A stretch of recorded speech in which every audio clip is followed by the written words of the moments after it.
Hello. Welcome back to another episode of Two Dudes Drinking Beer. I am Josh, and we are professional. And I am Alec. That was a close call, man. It's Wednesday. I just looked down at the clock and saw it was 3, you know? Did you really have like a real, genuine panic reaction to that? Because I feel like that would be real to me. I'd be like, oh, fuck. I'm late to work. I do it like right at 3 usually, so. Gotcha. Yeah, no, I'm late. Today's 2DDBFFOTD, the fun fact of the day, the meat now, the butthole. The butthole. Remember how I talked about how kangaroos can't jump backwards? Can they? Can't jump backwards. Can't they? No. It turns out if you also lift up their tail off the ground, they can't jump at all.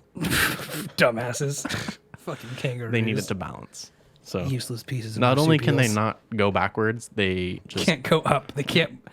they need They'd their probably tail on the fall ground. over. Yeah, they use their tails for balance while it's hopping. How long do you think that took to like evolve to where like kangaroos were just like fucking shit. Need that tail to grow in before I go get dinner. Oh, and Guess I'll just eat this grass. here's a bonus one. Bananas are cured because they grow towards the sun. Today we're drinking a beer. Alec. Okay, so today we're drinking a beer called Polygamy. Long pause. It's by Wasatch Brewery in beautiful St. George, Utah. 24 IBUs printed on the can, so it's not bitter. Not bitter at all. 5% alcohol. 5% is the high. No, actually, I think 4.5 is the highest alcohol content you can buy in Utah. I think we bought these just outside of Utah, either in Nevada or It's 4%. 4%. So we bought them in Nevada or Arizona, just outside Utah, because you can't sell beer higher than 4%. And my grandpa drinks natural ice or natural light, and all those beers are 4.5 because my grandpa's a rebel. It's illegal to have liquor and wine unless you get it from a state-sold liquor store.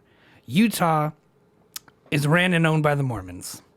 Yeah, beer with higher than 5% ABV will continue to be sold in state-run liquor stores. Mm-hmm. And we got these at Walmart somewhere. So we got it on a border town in Walmart. So And you're afraid because it's a porter. I'm afraid because it's a porter. I don't want it to be stouty, and it said chocolate. And when does it expire by? Oh, we got a few months. Anyway, it's called Polygamy. I wanted to talk about polygamy and... Oh, it's going to be stouty. Give it a shot. And talk about my trip. Here's to the Poligs.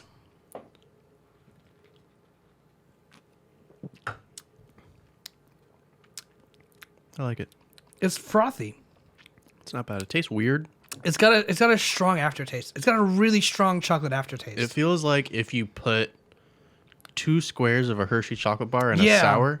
Totally. I was just gonna say it's very chocolatey. It's way more chocolatey than stouty. Mm-hmm. I can deal with that. What was the difference between a porter you were saying? I'm working on it. According to the Beer Judge Certification Program, a stout is defined as a very dark, roasty, bitter, creamy ale, while a porter is described as a substantial, malty, dark ale with a complex and flavorful character. Basically, a stout has roasted malts and associated flavors, where a porter does not. No roasted. Yeah, it definitely feels more chocolatey. It's thicker. It's like almost a little more bubbly, you know? Yes. It's putting 2 Hershey squares What up, Wasabi? in a sour. It tastes like family, and family's the strongest thing you could ever have. Shout out to everyone making Fast 9 memes. I love y'all. Hey, Ghost Hand, how's it going? I fell. Why'd you fall? Because I hit my lever.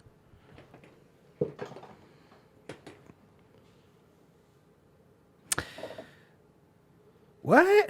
Penguins mate for life. Oh, we talking about penguins? Well, he's just says, I find it weird since there are both instances of animals that mate for life and those with multiple partners. You know what's funny? If you Google right now, do humans mate for life? It'll be like, no. Google just says no. Humans are now mostly monogamous. God damn it! You're fucking stupid. I guess I read it a year too late. Yeah, that was probably the case back in the day, but not right now. Google said you're wrong. Well, now you gotta fucking afford that shit. So you want to talk about your trip? Yeah, well, let's get the fucking clerical stuff out of the way. You got the new O face of me. That's for tier 2 subs. It's Alec's face. It's from a really long time ago. So, if you want to use that, you got to be a tier 2 sub. If we go over to here, if you fucking go to our channel, right, scroll down just a little bit and click our website. Or you just go to www.twodudesdrinking.beer. Super easy. We have a new merch line. Now, I know what you're saying, right? It's the same... Shit. It is exactly the same shit. It's through a different provider though. The old stuff, the print faded super quick. After one wash. My school AI is texting me. Nice. The print faded very fast. It just got fucking destroyed. And so this service, granted I've only washed the shirt once, but it's all the bigger print. Some people still have the little print that made it out. It ships worldwide. Some stuff is cheaper over with this service, and the best part is it's all just done through our website. So if you want anything, there's a lot of different options. It's all done through our website, so you don't have to go anywhere else to do it. Cool. And I'm wearing one right now. Josh hooked it up with the sample. Let's stand. Ugh. It's big. It's a bigger graphic. It's got a texture to it, which the first shirt we had didn't. It's like I don't know. Just a it was better almost product. like it was almost dyed, where this one's actually like printed, and it feels and looks a lot better. Also, it's just higher quality. Yeah. So Teespring sucks ass. So fuck Teespring. And we'll get into the polygamy thing in a bit. I was basically kind of hoping to tell you guys all about my trip to Utah, Why we missed Monday. why we missed Monday, and then talk about polygamy and the idea in Utah and dive into that. And I got a few other notes if you guys want to hang out for a little bit. I do too. Basically, I went up to Utah to meet with my family and divide up my mom's ashes. And my grandpa was there. He's been living in Utah for as long as I can remember. And we wanted to see him on 4th of July because obviously that's a big event. And we couldn't do that with Corona. So everyone got vaccinated, everything opened up, and we were finally able to see my grandpa because he's 83. It was a lot of fun, man. We did a bunch of things and drank, and I did things and such. I did things and stuff at a place. But by far my favorite thing was just sitting down and playing games, and then we were talking about smoking, and my grandpa came out, and he pulled out this jar containing Meth. some green stuff. Green meth. And it was in his freezer. And that's when I learned people who live in states like Utah who don't have dispensaries have to freeze their weed because it goes bad too fast. I guess it has a purpose. Totally does. And I was pleasantly surprised to learn that my grandpa isn't only just drinking alcohol higher than the state would allow him to, but he's also smoking the devil's lettuce. Good for you, Grandpa. Fuck the Utah government. But his neighborhood's definitely grown. It's basically going through like the I don't know, urbanization right now. It's becoming like a whole city. They're building a Topgolf like 10 minutes away from his house. Like, and the hotel we stayed in was super nice. With your view of Iraq. The view of Iraq. It was like little huts, but like outside that window, yeah, Iraq. If you go to a little more to the right, which I didn't show you on purpose, there was like literally mansions for like $300,000, $400,000. Just stupid, nice houses. And yeah, I kind of lost everything I was gonna say. But what else was I gonna say? You went to Utah. Yeah, I went to Utah. I passed out from heat stroke. Nice. Yeah. You gotta drink water. Yeah, I didn't drink water at all. I drank my grandpa's beer and smoked his weed.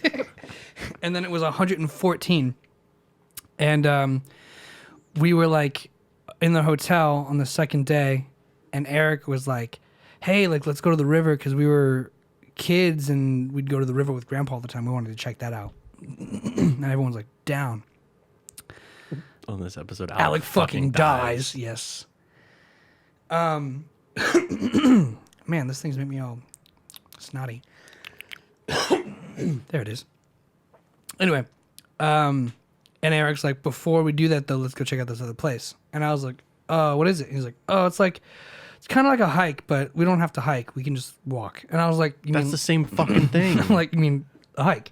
He's like, it's more of a walk, less of a hike. What does Eric consider, your brother? What does your brother consider a hike? Well, here's the thing. Eric, what's a hike to you? He's a hiker, right?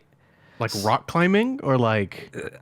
I'll tell you. Because what's the place in TO we went to, or would go to? It's like a dirt trail. Wildwood? Wildwood dirt trail, up a hill, down a hill, go in a circle. To me, that's a hike. That's a hike, yeah. To me, that's a fucking hike. And Eric is a hiker, right? He's climbed Mount Whitney, and he goes like outdoors all the time, camping, fishing, whatever. He's a hiker. He's an outdoorsman, for sure. And I was like, all right, as long as it's more of like a walk. Like I figured it's like one of those like Gardens of the World thing. Like imagine where we went to a Oscars photo shoot with the flowers. Like that'd be a walk. Like you go there, you check out a few things, you head back. Well, according to definitions.net, hiking is an outdoor activity which consists of walking in natural environments, often in mountainous or other scenic terrain. It was a hike.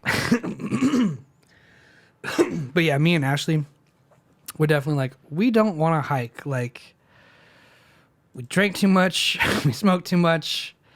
It's 9 in the morning. It's 114 degrees outside. We don't want to do it. And then he's like, it's more of a walk, less of a hike. And I was like, all right, fine. Because everyone's going. And then right after, we're heading to Grandpa's. So we go there, and it's a trail that leads like down and then like right up a mountain. And we walk about a mile in, and we see like some cool lava rocks and like igneous rocks in this like crazy like pit drop of a cave that was formed by I guess a volcano exploding years ago. And that was pretty cool. But the trail was covered in rocks. So walking on dried magma rocks. Igneous rocks. Up and downhill. And he's like, see, it's more of a walk, right? I'm like, bro, this is totally a hike. We're going up the hill. We're going down the hill. And if you don't watch your step, you're tripping on a goddamn rock. On a goddamn volcanic boulder. And he's like, no. And I was like, I would have just turned around. I did. So I'm glad you said that, because that's exactly what I did. I saw the cave. Like I said, after a mile, I was like, bro, I'm getting sunburnt. Like, I got sunscreen in my eye. Did you bring your hat? I borrowed his hat, actually. He had a gardening hat. I didn't anticipate going outside in 114 degree weather in the sun. Always bring your sun hat. I have to now. But yeah, so I turned around and with Ashley and everyone else, and Eric went a little further and came back.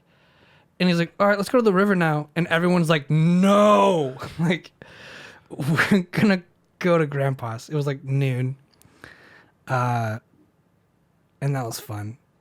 Just because he's like super excited about this like trip. And he's like, we're going to go do this thing. And then we like went on this crazy hike. And everyone's like, we're not doing anything for the rest of the fucking day. Let's eat some ice cream and watch some goddamn like TV. That's it. Like, that's all we're going to do.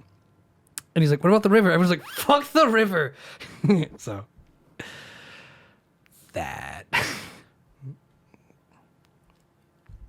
Good job, Eric. It is what it is. And then Raul asked me my favorite beer. What's your favorite beer, Josh? And do you have to choose something on the wall? I don't have to, but it gives me a nice frame of reference. It does, doesn't it? And also, like, I'd even accept, like, what's your favorite type of beer? Blonde ales. Blonde ales. I Yeah. love me a blonde. Yeah. Still do. I think that's how you should kind of frame the question. I just thought it was weird because, like, the idea of a favorite beer is weird, right? And I was thinking, like, my grandpa only drinks Natural Light anyway. So, like, if you asked him his favorite beer, he'd be like, Natural Light. Like, if I said Natty Ice, I'd be fucking booed out of the village. You know? That's basically the same thing. Totally is. But It's the Budweiser to the Bud Light. totally is the same thing. But, like, people would just, like, see that or hear that and be like, what the fuck is wrong with you? Yeah. I'm a big fan of the Japanese beers. The Kirins, the Sapporos, the Asahis. Yeah, Asahi's good. Those are all good. Kirin- The big three from the Kirin island. was really good too. A hike to you is 50 meters from the road until the lake where I can sit, fish, and drink some beers. Goddamn right it is. Yeah, man. I mean, that's to me more of like a fishing trip. A hike is just walking in dirt. Walking in a dirt trail, looking at some shrubbery. Looking at the ground. That's it. Yeah, but however you define a hike, it was definitely a hike. And that's the thing, right? Like, if I told you guys, if I was like hanging out with my brother and I was like, let's do a podcast. And he's like, okay. And I'm like, drink all this beer and talk. He's like, oh, that's not what a podcast is. Like, he might have a different definition of like podcast or scripted, because the podcast him and my sister listen to are always like scripted. And this isn't. So for him, it'd be like, this isn't a podcast. You just are getting drunk and talking. And I'm like, yeah. In a podcast format. In a podcast format. What's wrong with that? It's like experimental movies.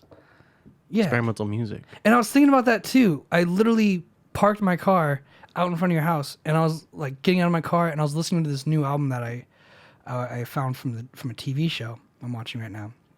And it's experimental, right? It's a little weird. It gets pretty dense in like notes and arrangements and shit. And I was like, man, like this is so experimental. And then I realized I was in St. George.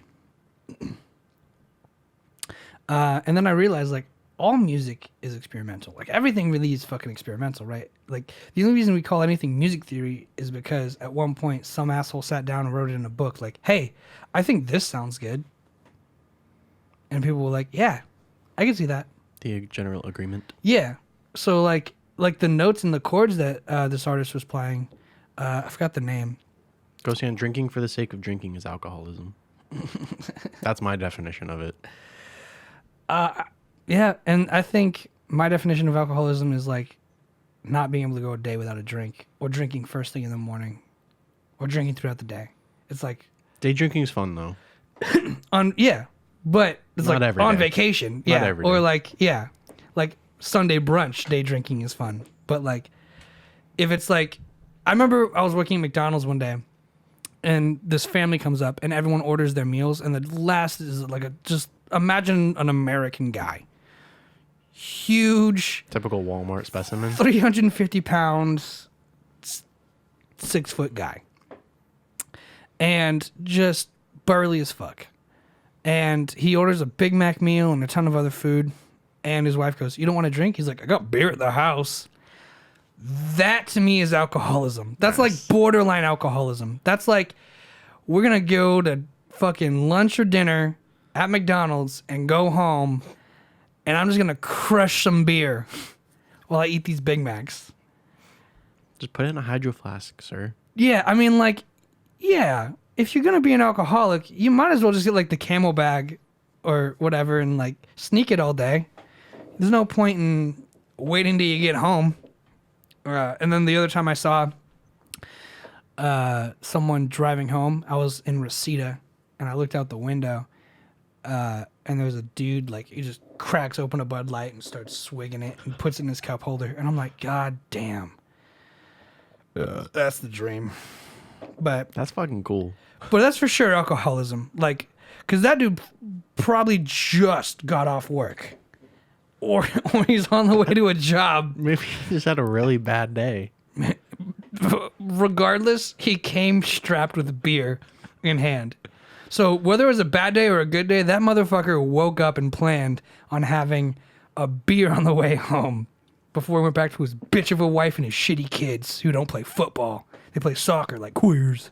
Soccer's fun.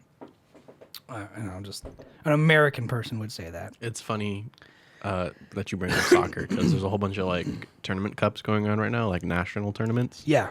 There's the Euro and the Copa America. That's probably why I got soccer on my mind. I've been seeing a ton of shit for it. Well, I was looking earlier today for the Euro.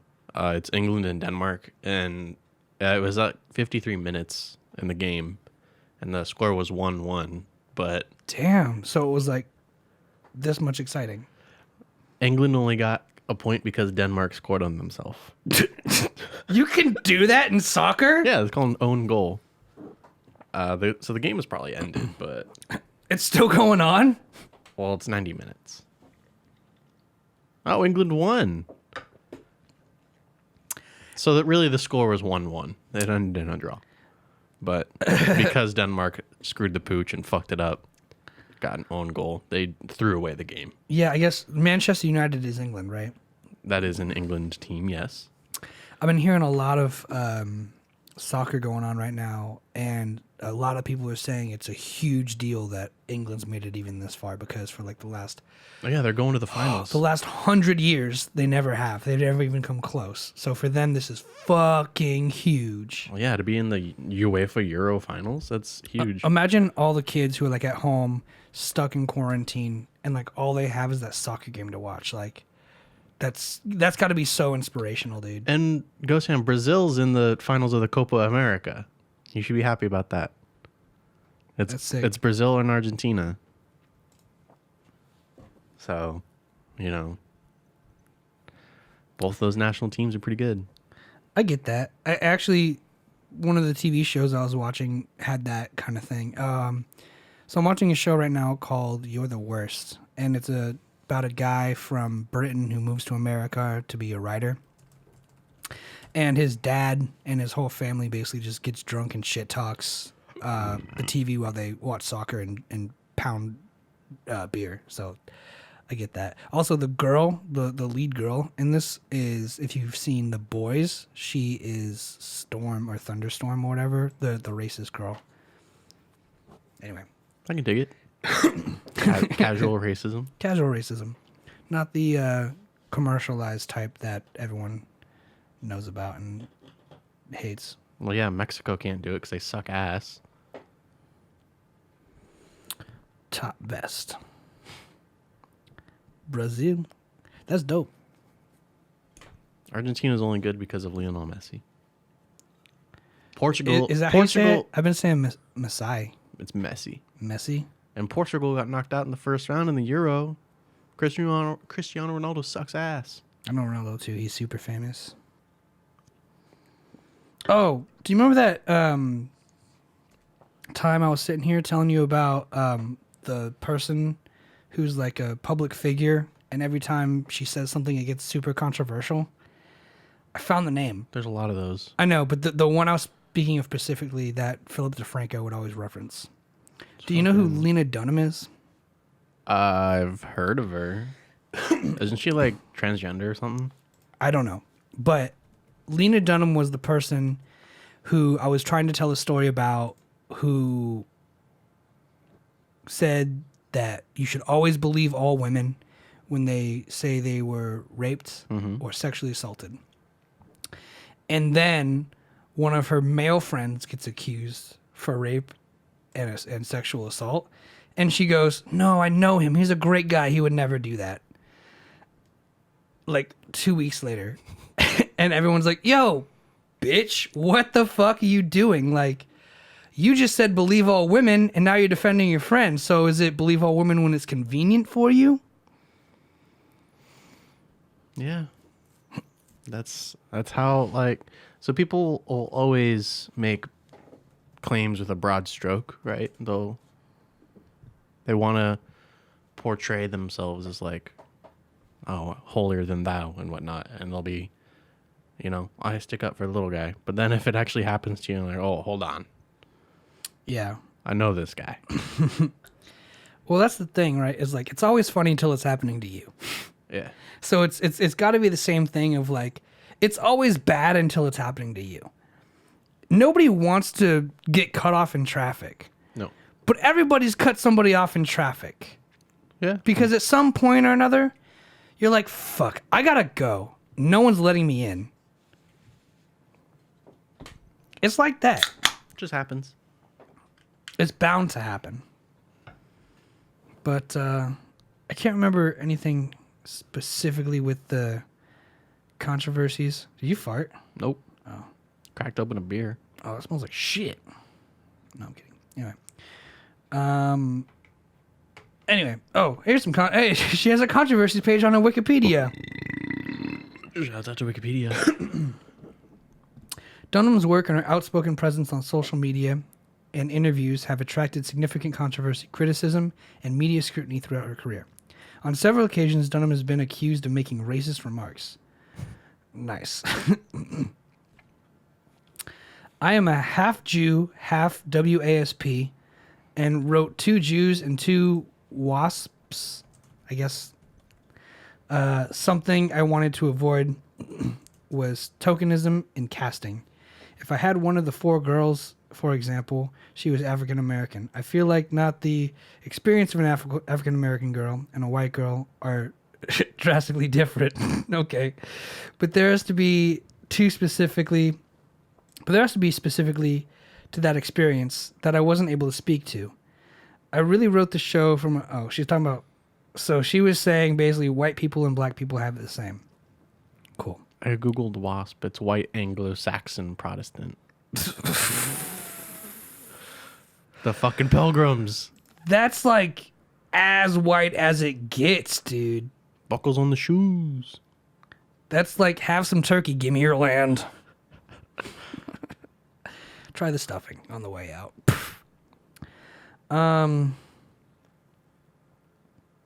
She looks like a bitch. She talked about on a podcast that she had an abortion, and then explained she wanted to better understanding women who have. Yeah. She was saying, she wishes she'd had an abortion.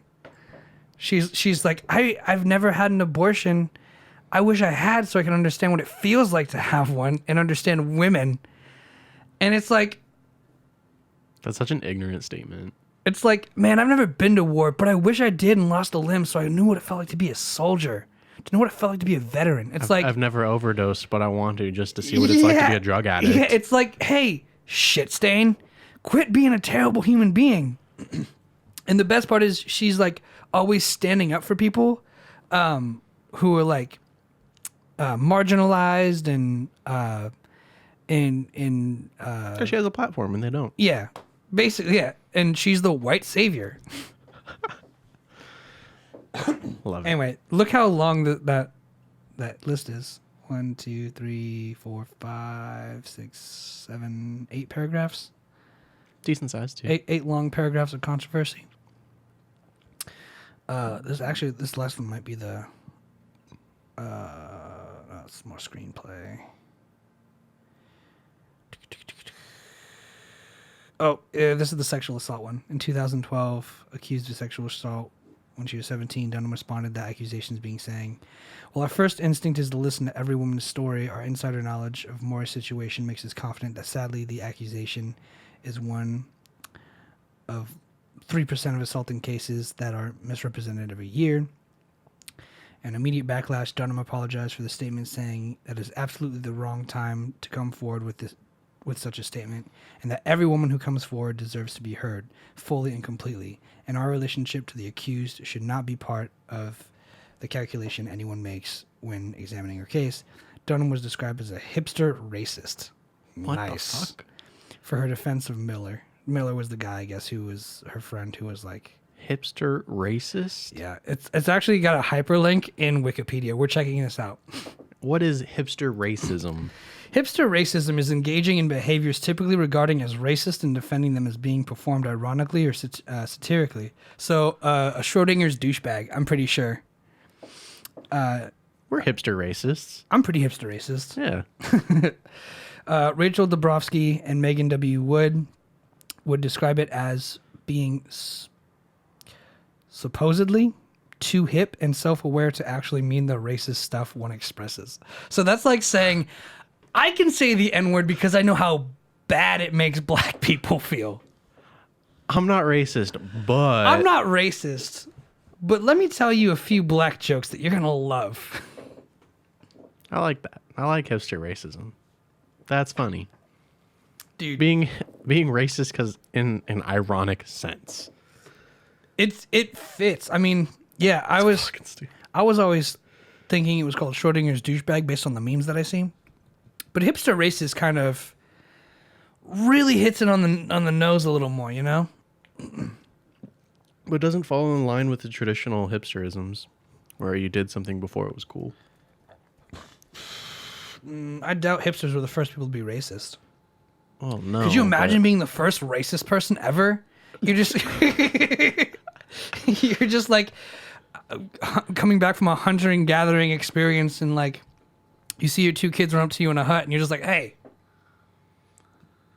the fuck is that guy's problem? Why does he look like that? Why are you gay? A hipster is a person who follows the latest trends and fashions, especially those regarded as being outside the cultural mainstream. So a hipster is basically every fashion model on a runway. Not just the douchebags who wear button-up shirts and those stupid hats. Oh, that's awesome. Because hipster, that definition allows it to always change, always grow. That means when swim shorts and polos are back in, that's the new fashion sense. Like, Those have been in. I know, but when it like Those have never left. if something comes back, you know what I'm saying? Like, whoever's on the next thing, Like the tiny sunglasses. tiny sunglasses, hipsters. It's like when people dress 90s. Well, you would think so, right? But based on that definition, it's the new trend. So whatever's popping at the time. But hipsters do it before the trend became a trend. I think that's like a general understanding, Yeah. but based on the definition, to me, it sounds like anyone could be a hipster so long as you're following what's like the current trend. Yeah, but you're not going to call yourself a hipster because hipster is like Nobody, a negative even label. hipsters don't want to call themselves hipsters. Yeah, it's a negative label.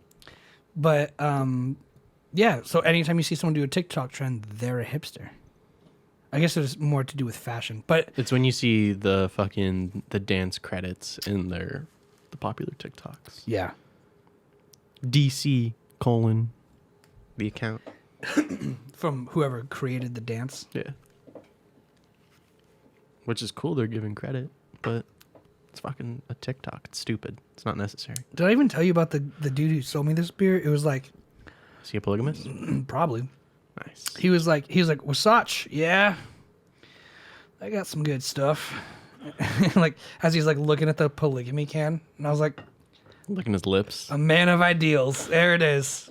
This guy really, really likes polygamy. You like books? Me? I like books, yeah. Yeah. You like Spider-Man? Love Spider-Man. Where's this going? I'm at work, right? And we have the TVs over in entertainment that like broadcast like advertisements from like authors and shit. Mm-hmm. I saw one. It's someone wrote a graphic novel of the Miles Morales Spider-Man. And what it has to do with is him going to Puerto Rico, basically being FEMA after an earthquake.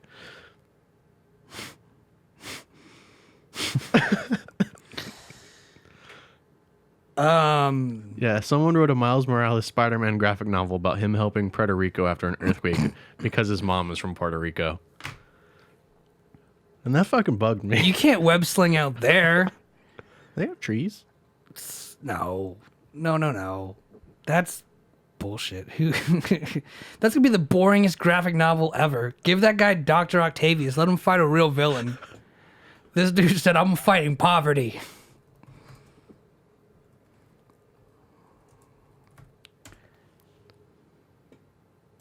Yeah, it's called Miles Morales Shockwaves.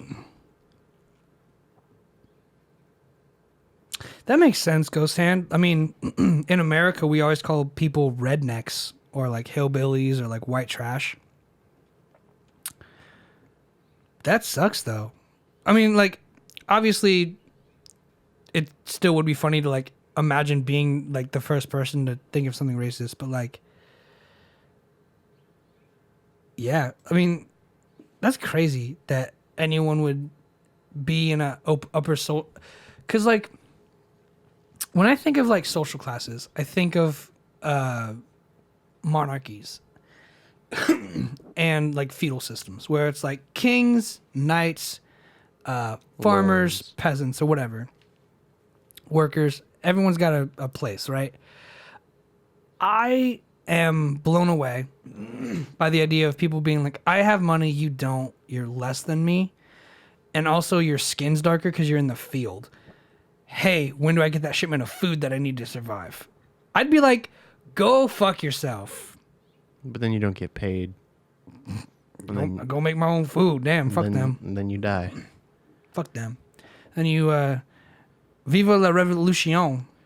See, I don't think you can have that frame of reference because you haven't experienced it. I think, I've never been a peasant. I would love to be a peasant. I am a hipster racist. Yeah. Okay, Lena. I would love to be a peasant to understand how it feels to work in a field all day and just be treated less than.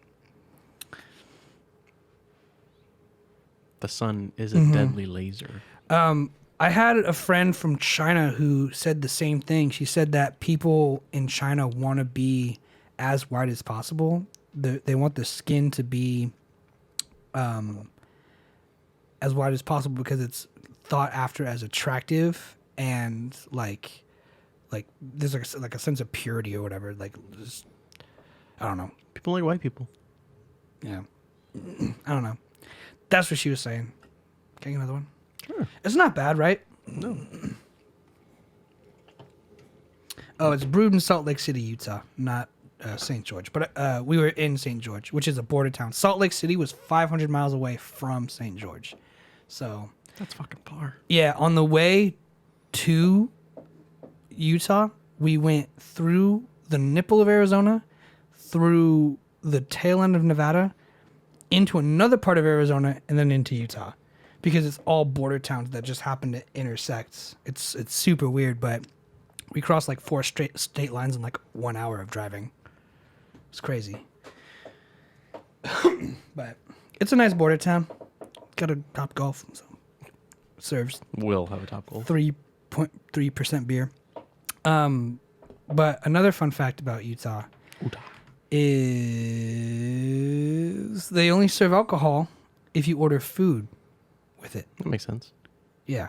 I know exactly where you're talking about. Nice. Well, my grandpa lives down there. And if you ever want to stop by, go say hi. He's a nice guy. Say, hi, I'm Alec. Say, hi, Grandpa. Remember me? Give me your money. Give me your land. He also hooked my niece up with a college grant. It was super cool. Did you say, where's mine? I wanted to, but I'm not going to be an asshole to my grandpa. But no. It's always worth a shot. Nah. It was a really touching moment. It was super sweet. That's adorable. Yeah. So I helped an old lady save $2,400 at work you give her last a weekend. coupon? No. So basically, I'm standing at the front as I usually do, and a girl is bringing the drive-up cart, like the cart for the curbside pickup, up to the front, and she like throws it towards me, and she just walks away.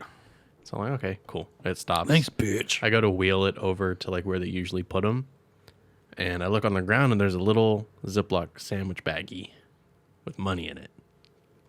And I pick it up, and I'm looking at it. It has a little, like a sticker written on it. I'll get fired and prosecuted. And it has 2,600 scratched out, 2,400 on it in purple marker. Oh, were they tourists?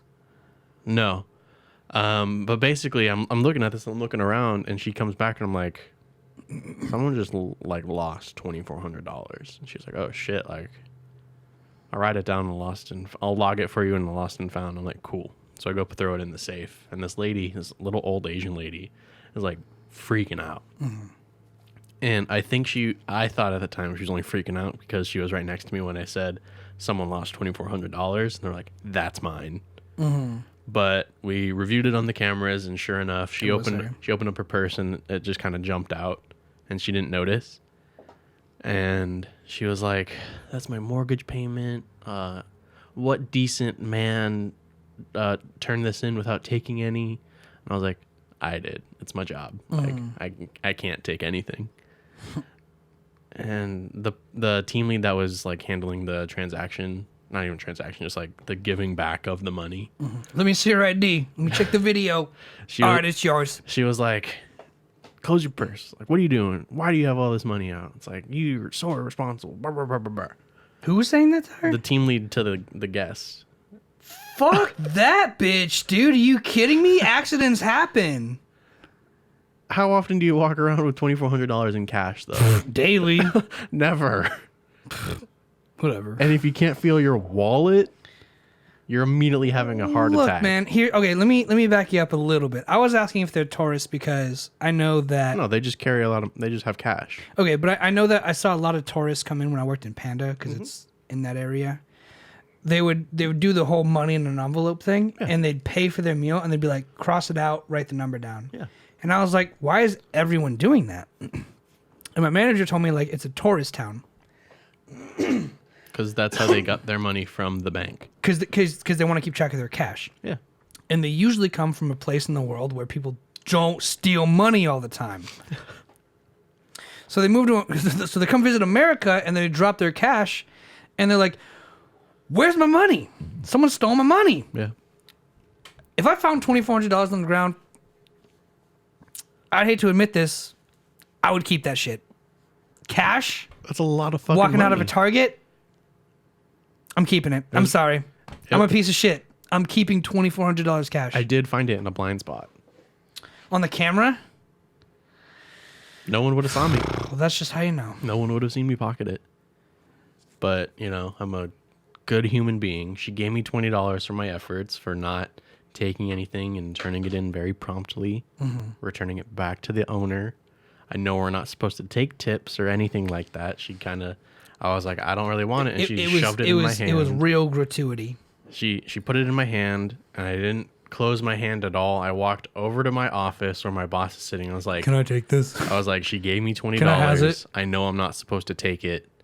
Can I have it?" And he was like, "Yeah, sure, go ahead," because it was such a substantial amount of money. And also, who pays their mortgage in cash? She was like, "I'm on my way to the bank. That's my mortgage payment." Nobody. Maybe she's got some bad credit or some issues going on to where it's like you have to go in person and pay it. I know that when I was growing up in Arizona, because we never paid like the water bill or anything, you had to pay it in cash, in person, in City Hall. So maybe she's going through a hard time. Just from my personal experience. Online bill pay. Look, I don't think that's a bad idea. I love all my automatic withdrawals. It's the greatest thing ever. I don't have to worry about shit. But recalling the days of me being poor. I'm still poor. But anyway. Always been poor. Always been poor. Always going to be poor. Banks are evil. Yes. Banks are fucking evil. Banks are war machines. Anyway. Yeah, I don't know where I was going with that, but I think if you get in trouble, it's kind of like your way to like appeal to like them being like, you didn't pay the last like 3 months, like we'll trust you again if you come in person and pay. Everyone was just like, who heard the story, was just like, who the fuck I would have kept that money too, man. They're like, who the fuck pays their mortgage payment in cash? Maybe that was just like such a weird concept to everybody that was involved. Maybe it's a mafia racket. I don't know. maybe it's protection money. She was Asian, so maybe it's like the Yakuza or some shit. Yeah, maybe they got a coin laundry somewhere that needs protection from some other gang. She just said mortgage. You don't know. Maybe Yeah, I don't. Maybe she lied. Maybe she's like, these dumb fucking honky cracker ass bitches. Yeah. I'm paying gang money with this. This is blood money right here. Yeah. People gonna die over this. I wouldn't have been able to keep it. I would have just like. If I was working, I wouldn't keep it. Because obviously it's my job. Oh, and just like a fucking walking by, see it if I on the was, ground. yeah, if I went it, because every time I go into Target, I walk in, I get like deodorant and like allergy medicine. That's it. Hit the self checkout, bounce. If I see an envelope near a door with money in it, I pick it up and I just keep walking, and you count it in your car. And if it happened to be $2,400, yowza. I don't even know how to describe it. If I was working, obviously, I've definitely found stuff like when I was at Pizza Rev and people would like leave money. I'd be like, hey, you left some cash on the table. And they're like, oh, that's a tip. And I was like, oh, the tip jar's up there. They're like, no, that's for you. And I was like, cool. But it's one of those things where it's like, I can't, it's not in my brain or my body to be like theft. At least because I've been caught a few times stealing, and that is enough to fuck you up to not do it again. Bring that shit in my store. It's not enough to do it again. But if it's like finding money, that's different, I think, you know, because it's like, oh, like that is on a the lot on of the money. street. Yeah. There was a story. I heard that someone went into like a Goodwill, bought a purse, and they Some found fucking money in the purse. and they found like $2,000 in the purse, and they went back and returned it to Goodwill. And like as they were doing it, the person who donated the purse went back, and they're like, "I left some money in the purse. It was for my mortgage or whatever." So there you go. I guess another person does pay their rent in cash, but they're like returning it at the time that the lady who donated it got back and was like, first of all, how lucky is it that like the purse you donated was like within the day, like put to the floor, purchased, and someone with a kind heart was like, there's a lot of money in here, I should return it. It's part of the donation. Sorry, it's mine now. And it turns out that person, Also, don't they inspect the shit before they put it out at Goodwill?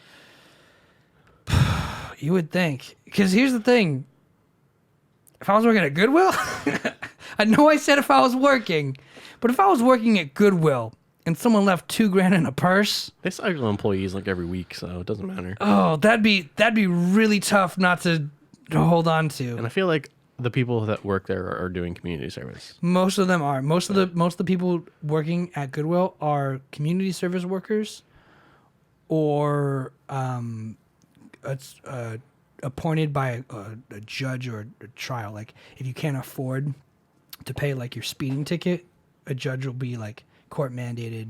I guess yeah, community service, but like it's like as a punishment for like breaking a law you can't afford. So that's fun. Yeah, see those headlines like where fucking someone loses a shit ton of money and someone like turns it in the place like $24,000. Like child found $24,000 And they give them a fucking printout. yeah, it's like, there you go. And it's like, look, I get the importance of being a good human being, but in my head, Give me 10%. well, here's the thing, like, you know what is like in the back of my mind at all times? When I grew up in Thousand Oaks, everyone's dog would get out all the time, and I would always have to walk places because I couldn't get a ride. But like I'd either be walking or riding my bike, and every time, like maybe 20 times, I'd see dogs just walking down the street, and I'd pet them and hold onto their collar and call the owner, be like, "Hey, your dog got out," right? And they'd be like, "Oh, thank you," and like 90% of the time, let's say 18 out of those 20 times, people go, "Oh, thanks," and fuck off to who knows where. And it took 2 or 3 hours of me waiting there because they're like, "I'm at work right now. Stay right there. Find out the street. Da da da." And I'm like this kid, like on my way to lunch, like on a fucking Razor scooter. You could just go to the fucking house that's printed on the collar and just throw it I over didn't know the how to fence. do addresses back when I was fucking 14. Are you kidding me? I'm not a fucking mailman. I knew addresses. Good back for then. fucking you. I don't know streets and shit either. Who cares? I know How the did dog you- was coming from that way and the person came from this way. How the fuck am I supposed How to... did you navigate to lunch? You wanna I know where the fucking McDonald's is always. I worked there when I was 16. But you don't know other streets? Houses. We're not talking streets. We're talking houses. It's the same thing, though. If I told you a street in Utah right now, would you be able to just be, oh, fucking, yeah, that way. That's that different. way, that That's way. different. I've never been to Utah. Well, that's how stupid I was, bro. I was like, where the fuck is Jan's Road, dude? I don't know that shit. What direction? That way. It's over there. Follow me. I smell it. Whenever you've been in the car, you never just looked out and looked at the street signs? No.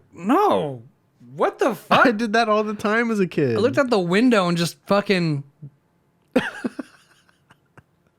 hoping for the sweet escape of death. Meanwhile, I'm studying topography and reading fucking maps in my car. Yeah, I just wanted to not exist. But anyway, 18 out of easily 20 times I've called someone and found their dog for them. Mm-hmm. It's literally like, thank you, right out of my hands. Yeah, it hurts, huh? It doesn't feel good, does it? Anyway, they take the dog out of my hand or like, just like, oh, thank you, throw it in their car. Not even a goodbye. And I don't know why, but that pissed me off. And after 20 times of people finding the dogs and only twice of people going, oh, thank you so much. I would pay you, but I don't have money right now. I was like, don't worry about it. It happens all the time. Literally, I said that to people who offered to pay me and was like, but I don't have money. Coming from work, I'm an adult with no cash. Also, I take fucking the swipe cards. Anyway, it doesn't matter. You fucking assholes. I'm an adult. If someone finds your dog, throw them $20. Venmo them. Venmo them. Yeah.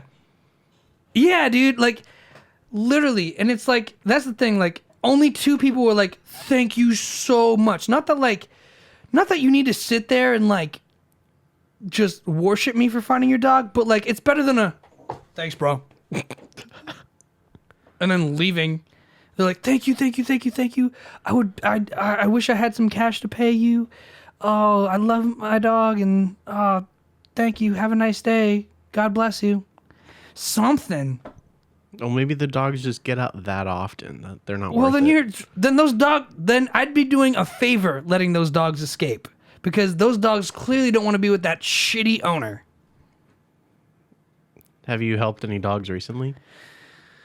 Besides the one that bit the shit out of your hand? Which is going to lead me to my next story. Every time I see a dog on the streets now, I ignore it. I would just take it. Unless they're microchipped. Well, that's the gamble you're not willing to take, right? Wake up one day, poo, poo, poo. Open up, it's the cops. We're looking for Muffin. But That looks just like him. Oh, it's not it. That's not my dog. him. He got the microchip and everything. Nah, his name's Coconut.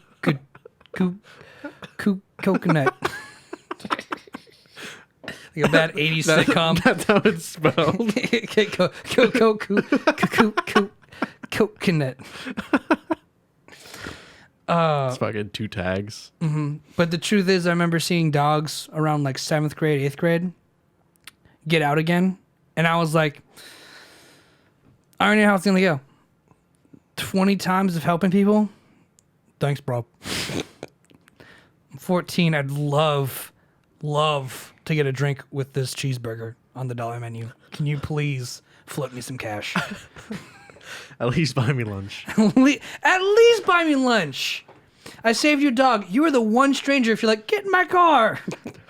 I'll take you to McDonald's, get you some ice cream, drive you back. I'd be like, okay. Because your parents always tell you, don't take candy from strangers and don't go help someone look for their animal. And guess what? I already found their animal. Yeah. You're not going to come from work and be like, bonus, I get to rape this kid now. Andy found my dog. Depends on the person. That could be the fucking cherry on top to their day. Could you? You found Bruce. Let me take you to McDick's McDonald's, little kid. Jesus Christ. Jaw hurts. I'm going to hell for that bit. It's worth it. Oh my God. But yeah, I definitely. Sip. Hey, Plant Daddy.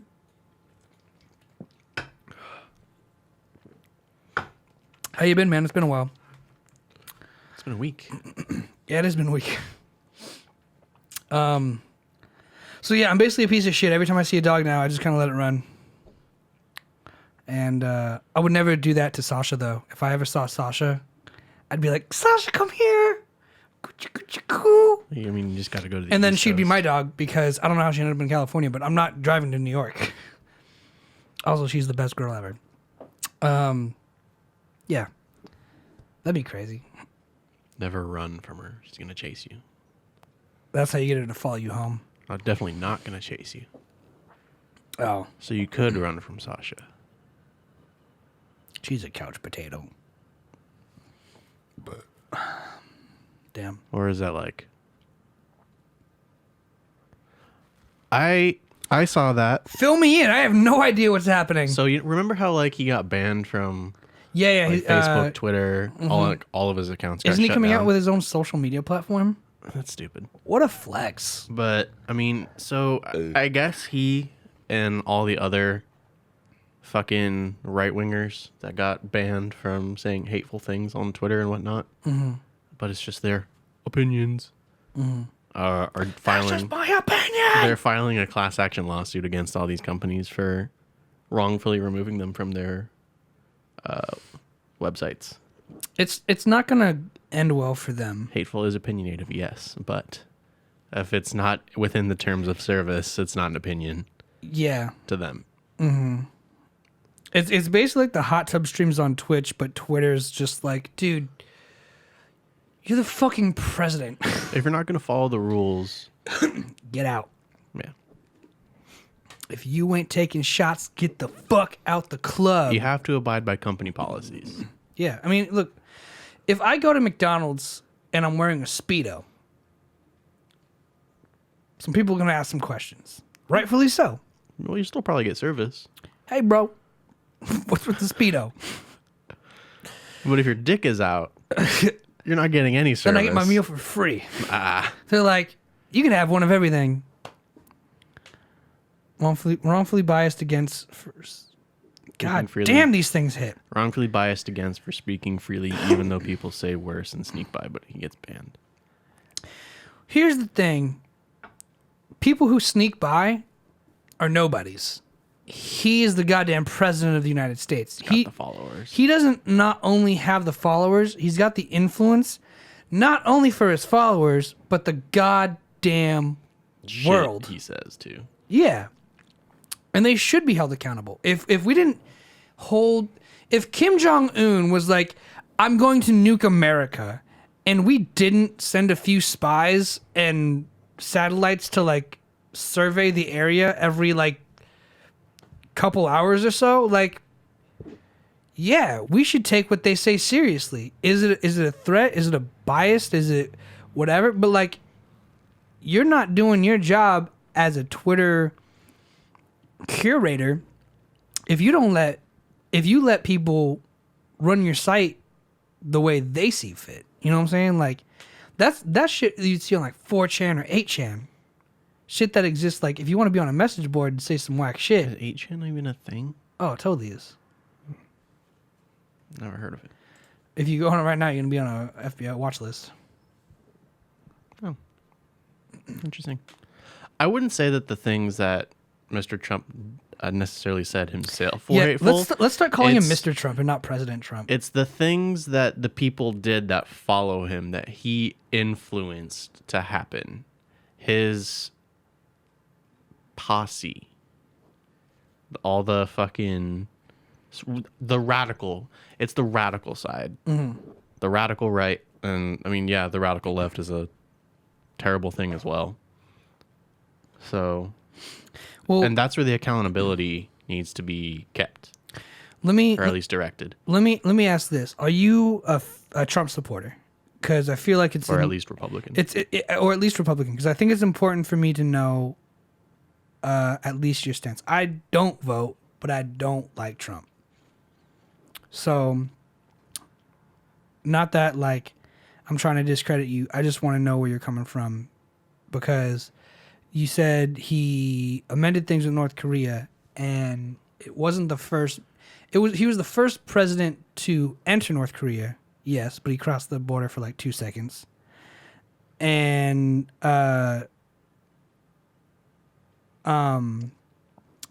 North Korea's been known to put on a show and a little bit of theater, song and dance for America when tensions get high. So what they do is they like boil the water, then they turn down the temperature, and then they started doing nuclear tests again. So I think to say that he fixed shit with North Korea is just wrong, because they did. Let's look at the last. They had a meeting. Yeah, great. Fucking, we have meetings all the time. If I ever get a nuke, I'm bombing this. I'm bombing the studio. No one's like had an in-person meeting with Mr. Korea. Mr. Korea, I forgot his name for a second. the great leader of the North. Yeah. Last. It doesn't matter your political affiliation, because we are having an unbiased conversation. At least I am trying to. Alec has already said that he does not like Mr. Trump. It kind of it helps a little bit. So the most recent test from North Korea was September Fucking 5 3rd, years ago. 2017. 5 years ago. I thought it was much sooner, much more recent. 4 years ago.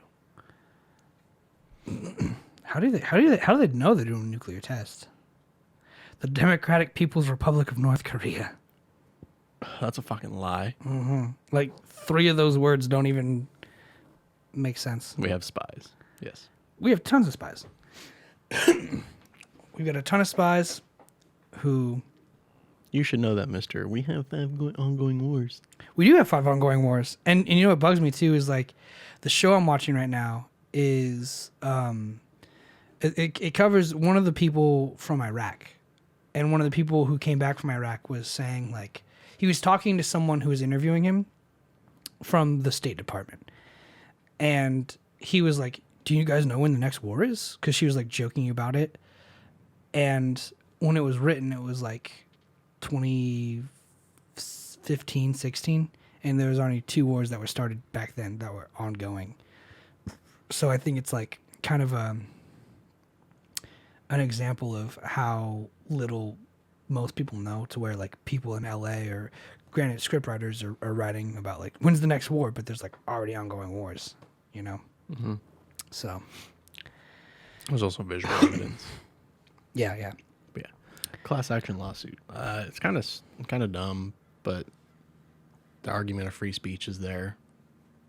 But not everything's protected under free speech. Depends on what's classified as hate speech. So is Trump suing Twitter or Twitter suing Trump? He is suing gonna look this all up. the companies that banned him. All of them? That's so many. It's like 4.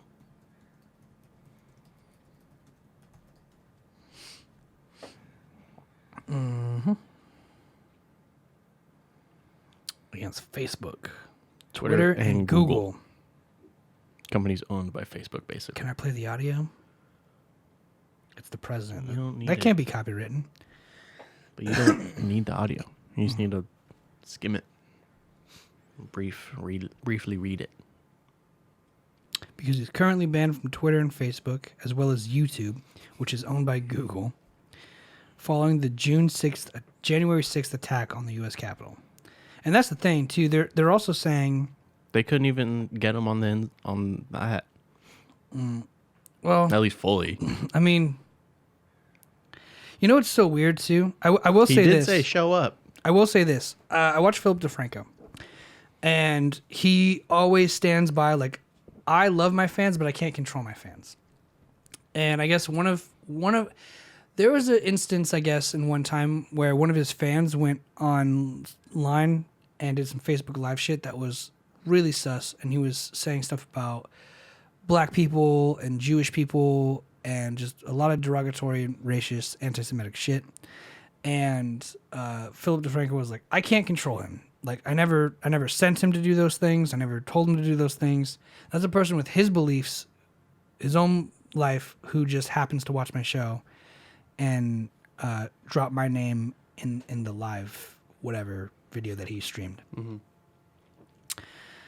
I would say it's hypocritical of the environment right now, because I know a lot of people who are YouTubers or social media influencers who often say, like, don't judge, you can't control the crowd, can't control the people, can't control your fan base. I think the only argument Trump would have is that, like, I said this thing, but, like, how was I supposed to know that people would go do it?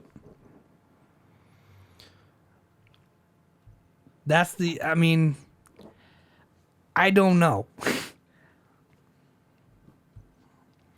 The thing about the Google searches is that, I mean, Google does show you things that you've, like, searched before or that are related to things you searched before. And an example for me would be... the Google bias thing, that's true, though. I listened to a band called Attila, spelled exactly like Attila the Hun. And whenever if I'm on an account that I haven't searched the band before, I'll get Attila the Hun. And if I'm on an account where I have searched the band before, I'll get the band and not the Hun at all. Yeah. So it's just based on previous stuff. Nice. So that's just one example. It's based on your previous search histories, the websites you visit, your cookies and whatnot. Yeah. But it's not like they were intentionally slandering him, I don't think. My understanding was that they were intentionally pulling traffic from his sites and stuff. Let's look that up. I would say it depends.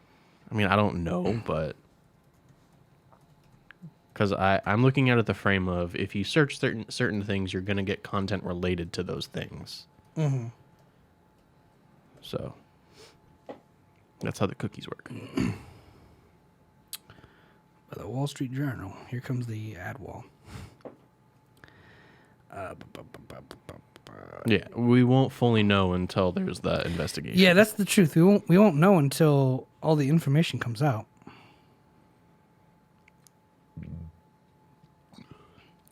Yeah, basically the allegation, that's the thing. Trump's making all the allegations that Google did all these things. Now he has to prove it.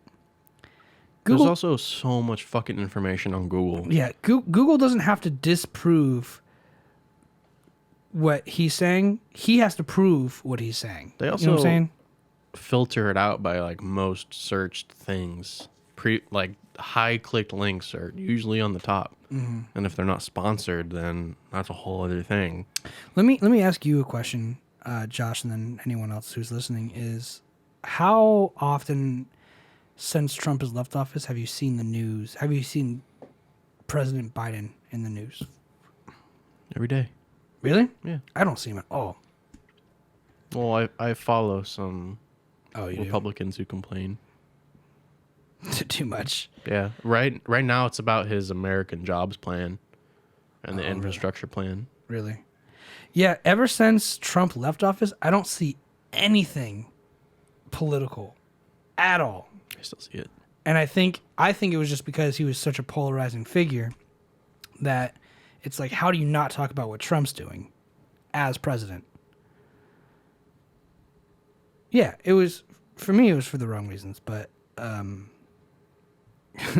he doesn't spend half the day whining on Twitter. But that's, in my head, it's like, I think the president should, it's like, you know how they say, like, Ferrari doesn't advertise Ferrari on TV because its customers aren't watching TV at home. So you're saying the people that watch the news and see the politics I'm saying aren't out in the world. I'm saying Trump is the guy who goes, I know how to use TV to my advantage. Well, yeah, that's half of his whole career. Whereas Biden and other presidents are just being the president. out signing bills, laws, shaking hands with, Playing golf. yeah, lots of golf. But it's one of those things like that's what they do as their job. When they're playing golf, they're meeting with somebody, you know, or whatever. Yeah. And playing daddy, you gotta take those easy shots. Sleepy Joe is Sleepy Joe's a great name. probably gonna die in a couple years, and then Kamala Harris is gonna take over. It's a plan. For sure. That's what the lizard people got going for us. The first female president gets drafted in. Yeah, it's a substitute. Scary thoughts. Well, I'm just here for the ride. Yeah. Not much I can do. That's the thing you gotta remember is like there's nothing we can really do about it as an individual. We can just vote. Yeah. That's all you can do. Be one in the 118 million. That's it. I'm just super happy my EDD went through. That's not the American way. You're right, it's not. I mean, I still vote, but I tend to have a more pessimistic mindset. I'm not going to try to overthrow the government, but I think as a singular person, the most I can do is vote and sign petitions. Where that gets me is not very far. I think the American way is a sham. I think it's one of those the American dream things. It's a stick and a carrot, right? No. No. How could I be? I think no, obviously not. There's people all around the world in different political systems who have vastly different ideas from all of us. And that's okay. If we were one huge conglomerate with the same ideas and the same motives and the same passions, we would fail as a country. No doubt. That's why North Korea is holding on to its nukes and throwing a temper tantrum. They're doing all right.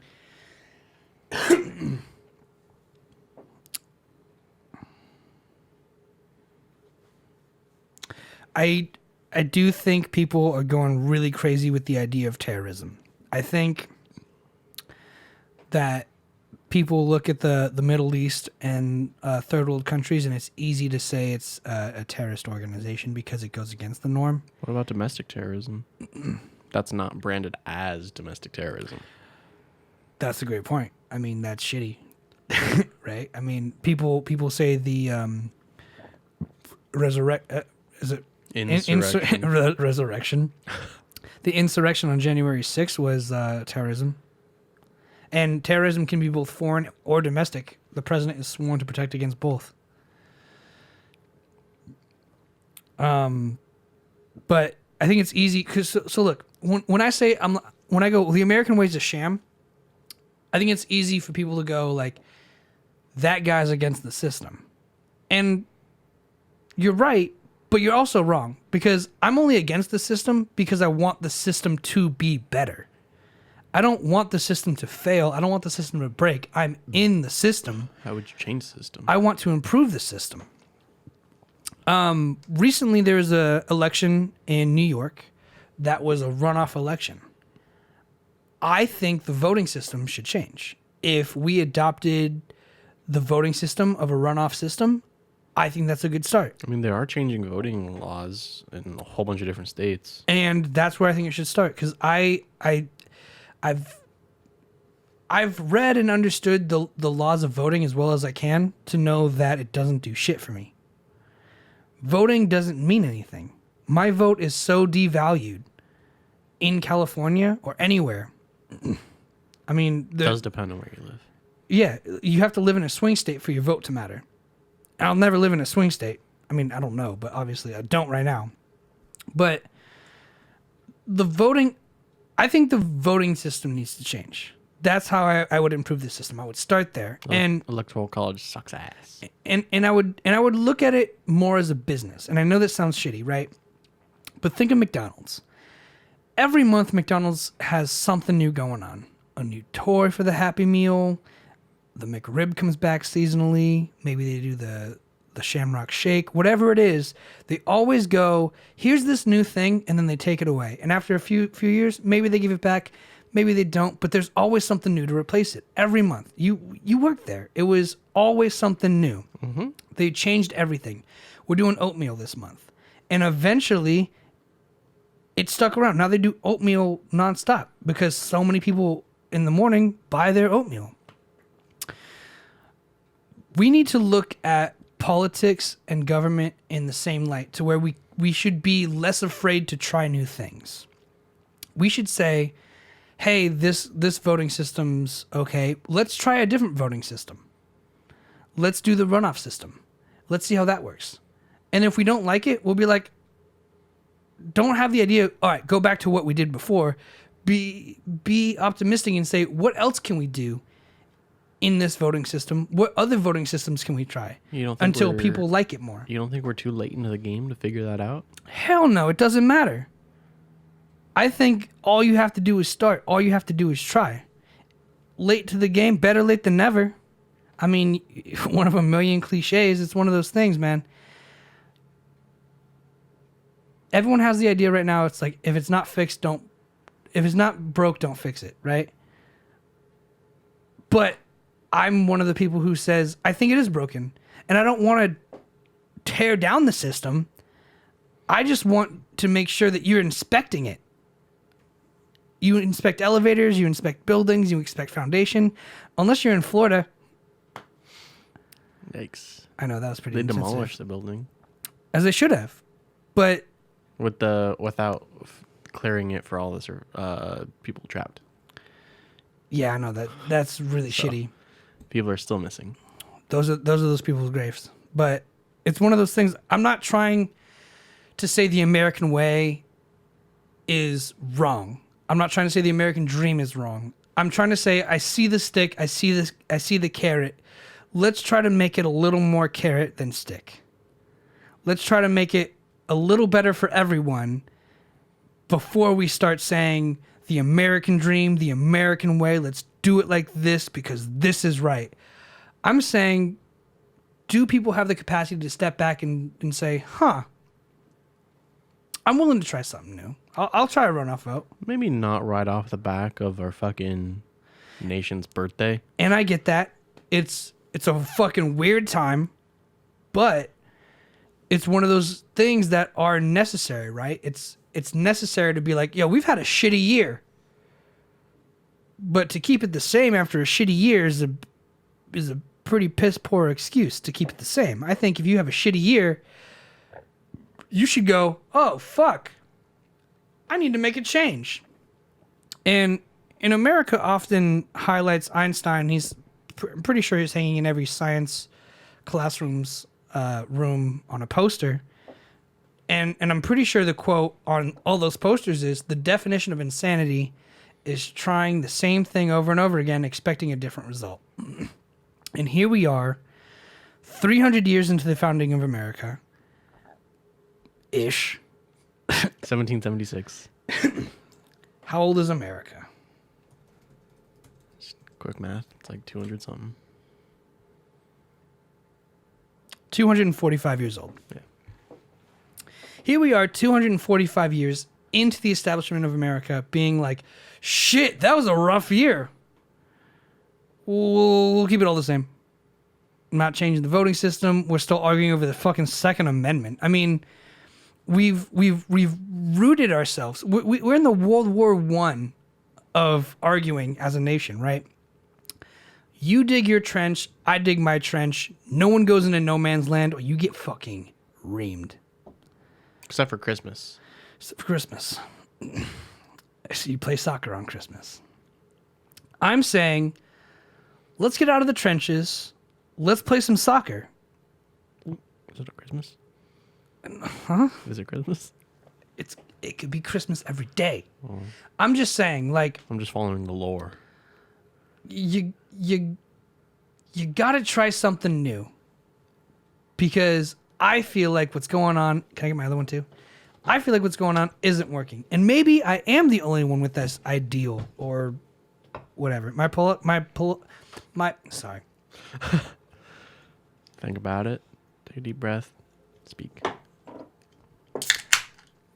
My political science teacher told me he doesn't think anyone's idealistic.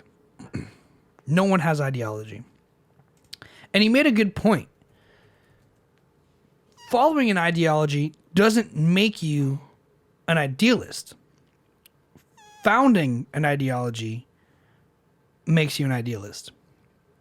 And it's a thin line, right? If I say I'm Republican because I was raised in a Republican household, that's not ideology.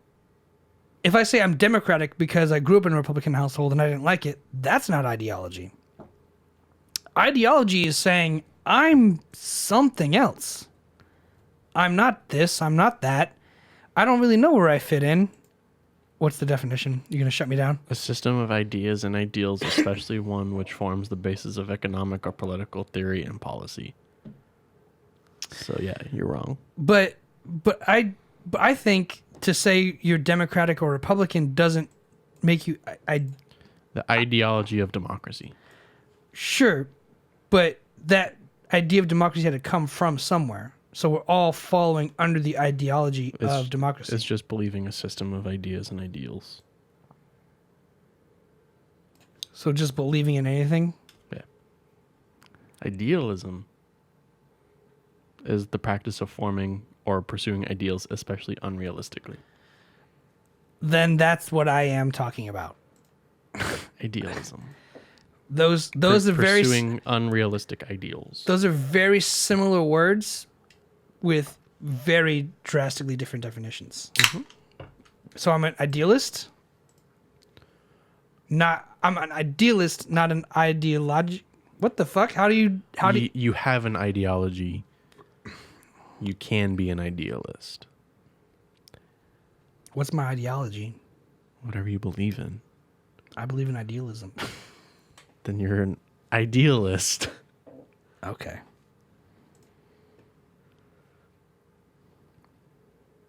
I think people need to stop blaming each other. People also need to leave each other the fuck alone. You always hear, like, whenever a new president comes in, that's like, fucking, oh, we've been in the worst fucking economic crisis since Obama, or like since Bush. Mm-hmm. It's like the previous one always. Like, but that's the thing. You can't. Everyone's always blaming each other. Here's my point. You can't just blame the president for everything. You can. Look. Well, okay. No one wants to be wrong. Can you? Sure. No one wants to be wrong. Is it accurate? No. But that's what I'm saying. Like, a little bit. When I say stuff like the wars, the bombings, when Biden got into office, in 2 weeks, someone in Iraq got bombed and it was a general. That was not Biden's first, like, I'm going to do this. He's like getting told by all these generals, hey, we need to bomb this guy or he's going to kill Americans. And he's like, all right, do it. He okayed it, but it's not something he was like working on behind the scenes during his campaign. Could have. Oh, I wasn't there. I guess. I don't know, man. I'm just saying, like, we're in an interesting place right now. It's fucking weird. The next, like, 15 years. Fucking really weird. The next 15 years will be pretty fucking wild. I'm just saying, try new things. Let's start with the voting system. And they are in New York. And I think that's great. They fucked it up, but they're trying. And that's what I think. Did you not hear about that? They counted the test ballots in the same in the actual election. But oh yeah, Plant Daddy, if you were there for that, tell me about your experience with that new runoff election system and what you think of it and all that.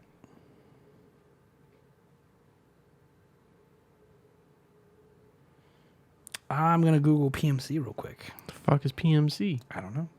Oh. Small proxy wars popping up. You didn't vote? Nice. Same. But if they brought a runoff election to California, that would probably be the first time I would vote. If they brought a new voting system, that would make me feel more confident.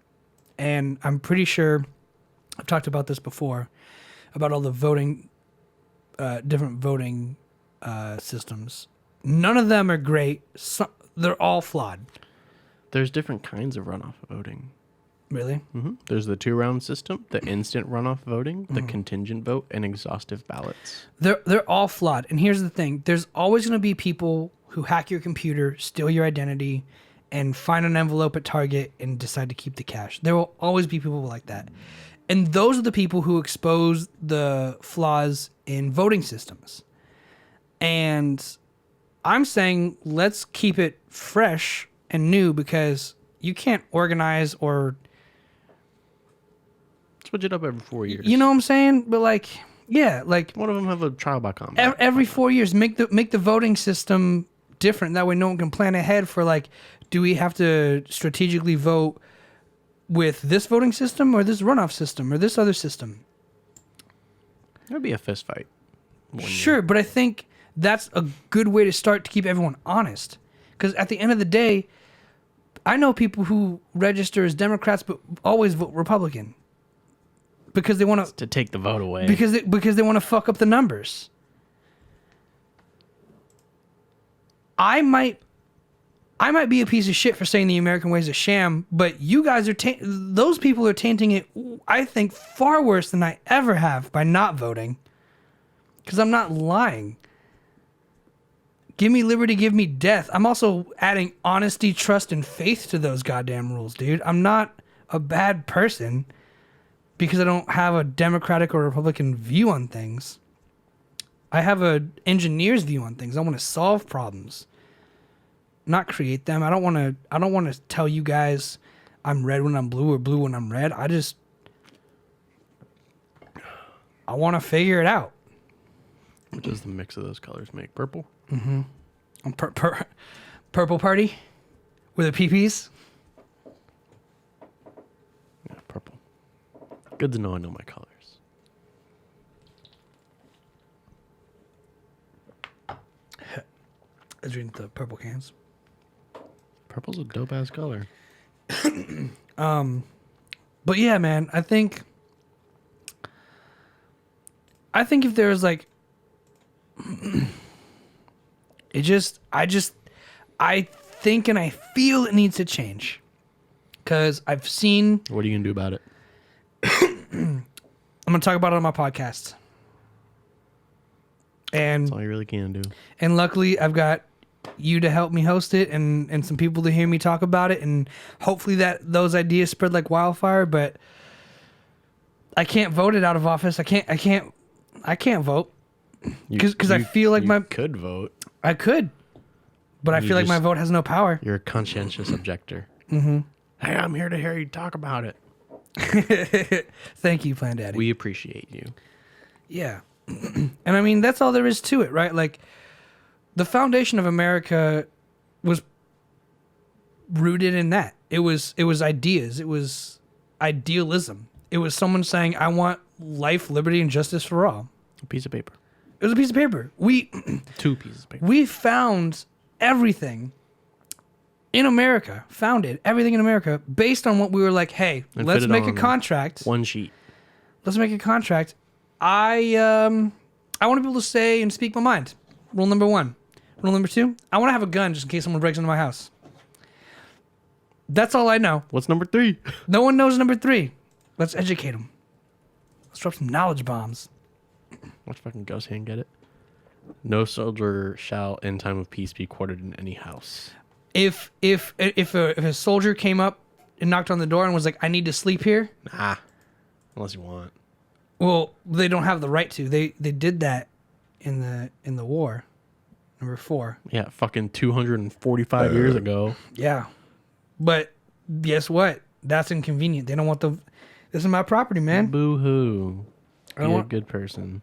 Okay. Search and seizures, number 4. No search and seizures for number 4. No unlawful search and seizures. Yeah. Number 4. Number 5 is the right of persons. No person shall be held to answer for capital or otherwise infamous crime. That's the right to remain silent. 6 is the rights of accused in criminal prosecutions.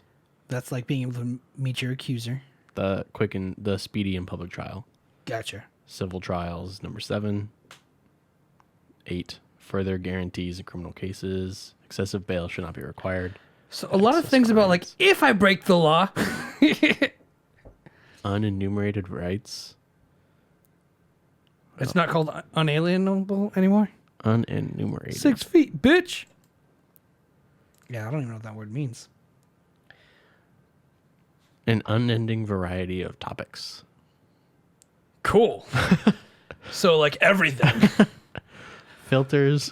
Lit. It means filters, not enumerated, not individually listed. Yeah, so like everything and nothing, all written down, but also erased and not written down. Reserved powers, suits against states, election of president. That's A lot of slavery what does it say about that? and involuntary servitude. Well, that's the 13th Amendment. Neither slavery or involuntary servitude, except as punishment for crime whereof the parties shall have been duly convicted. Which is Shall which is how the prison system operates. The prison system operates on the 13th Amendment, by the way. Yes. The 14th is rights, guaranteed privileges, and immunities of citizenship, due process, and equal protection. 15th, rights to vote. Income tax. That's the 16th Amendment. That's whack. Bullshit. 17th, popular election of senators. Prohibition of intoxicating liquors. That was repealed. Women's suffrage. Whack. Whack. I love women, sorry. 20, commencement of the terms of president, vice president, and members of Congress. What's the website and everything? I'm on constitution.findlaw.com/amendments.html. Cool. 21, repeal of the 18th Amendment. Let's get that shit out of here. 22, presidential tenure. 23, presidential electors of the District of Columbia. 24, abolition of the poll tax. Qualifications in federal elections. 25, Fuck the polls. presidential vacancy, disability, or incapacity. Who replaces? 26, reduction of voting age qualification. 27, congressional pay limits. How much? Oh fuck, that's a long It's a one. very long explanation. Still going. So there's 26 amendments. Currently, yes. So we've been around for 240 years, and we've only changed 26 things. Yeah. It's like Joe Rogan said in his comedy special. You guys didn't write more shit? No. I told you to write more shit. I made it so you could amend shit. I made it so you can change shit to fit the modern day status quo. It hasn't been necessary. You guys didn't write more shit? Brazil has 5 constitutions. Is it based on region or? It's like these are the 5 pieces of paper you need to live by. What are the 10 commandments? Yeah. The United States has definitely broken the Patriot Act a bunch of times with privacy and the right to private information. But all these things were written down and like I want to speak my mind. I want to carry a gun. I want to make sure no one can just come up into my house and sleep there just because they're with the federal, if they're just in the military. Well, it's not just free speech, it's also freedom of press Sure. and organization. Yeah. But it's like, and then weirdly, a lot of them like, if I get in trouble for anything, I want a lawyer, a jury, a judge. But basically it's like innocent until proven guilty. Like fuck off until. In my line of work, everyone's guilty until proven innocent. Yeah. And that's the thing is like, well, you also saved a lady's like $2,400. So you're a She good was noodle. guilty until we proved her innocent. But Brazil had 5 constitutions. We've only got one with 26 amendments. Maybe we should do a Constitution 2.0. I don't know. Like, That's like a hard reset. but it doesn't have to be. It could be a smooth transition. Constitution of 1988 with amendments through Look. 2017. If T-Mobile can purchase Sprint,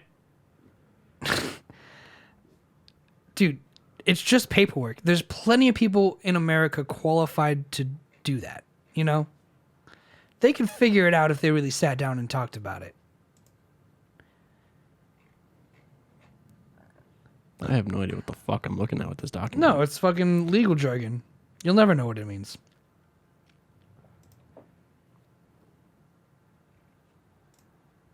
I have the 10 Commandments here.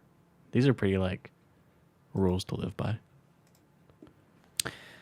What would ruin the judicial system? And do you mean too many what ifs? As in, I'm saying like I'm not giving you enough concrete things because I'm saying let's change it and see what happens. I'm saying let's embrace the what ifs.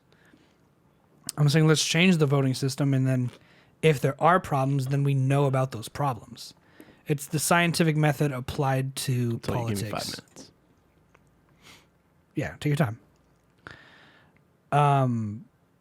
But this is exactly that, right? I'm sitting here speaking my mind, and you're about to be like, no, because.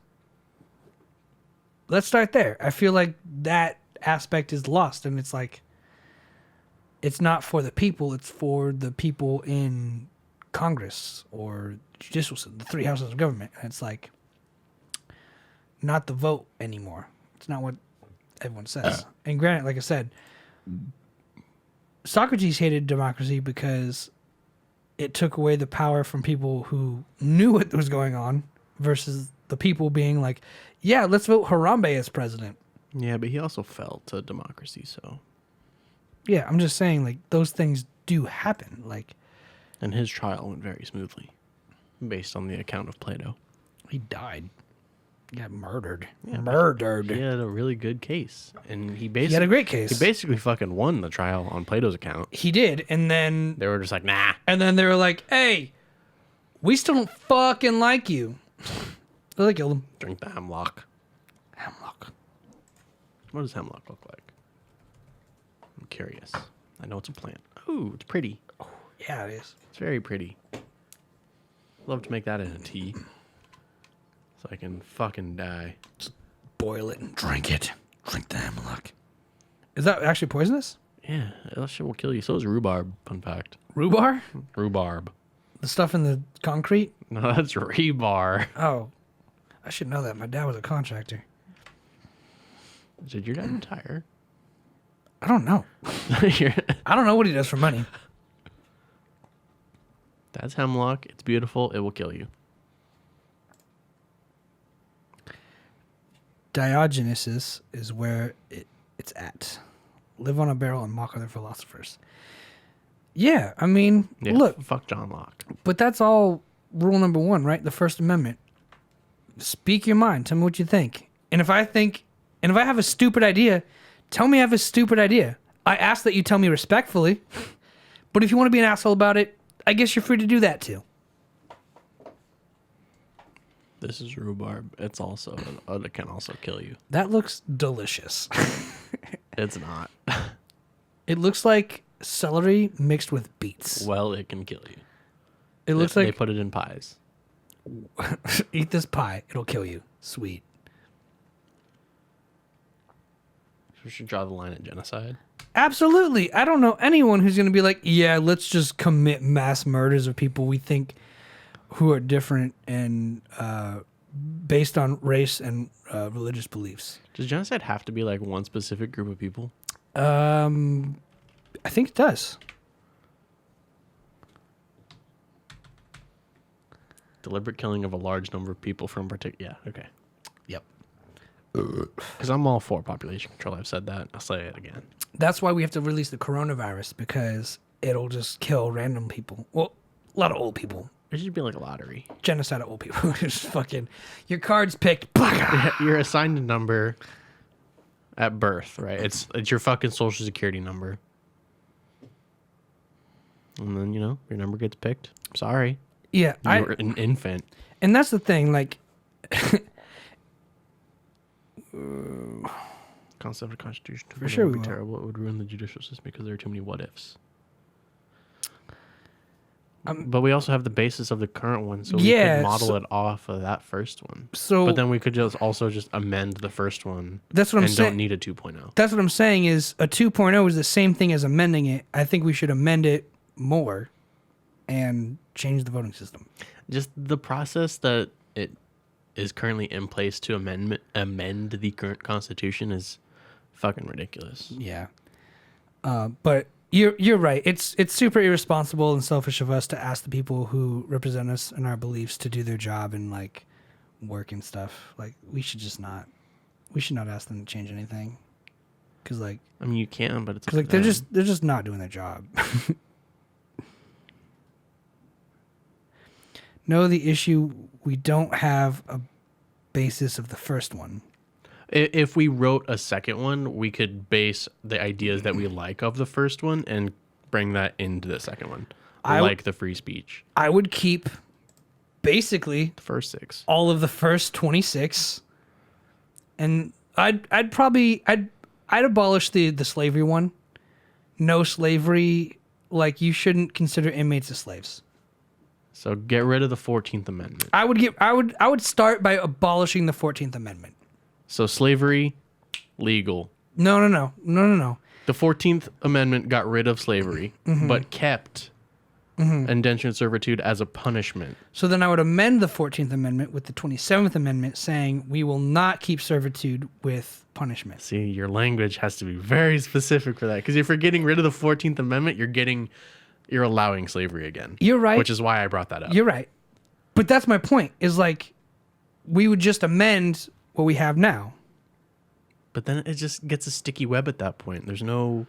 Yeah, politics are sticky and messy. It's a shit show. But we have to do it at some point. We can't just let it be a shit show forever. We can't just light something on fire and let it burn forever. Alec, slavery, hell yeah. You see, there's a thin line. There's not a thin line, though. And that's the thing, is like, that's politics, is when you say there's a thin line because of what you said. You can't blanket everything, though. I'm not blanketing everything. You're not, but by saying I want to get rid of this, it allows for other things to be manipulated. But my intent was good, and after talking about it, we understood that which is why I needed to change the language. Which is why I had to highlight it to you.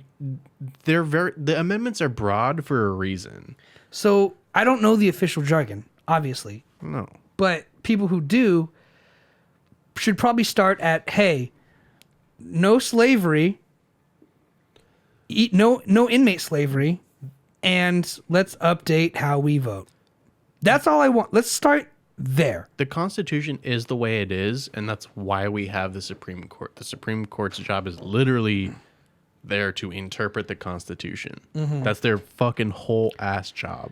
But anyone can interpret the Constitution, which is why I say being in prison is being a slave. Have a good night, Gosan. Have a good night, man. Thank you so much. This is really great. Thank you for adding so much to the show. Yep.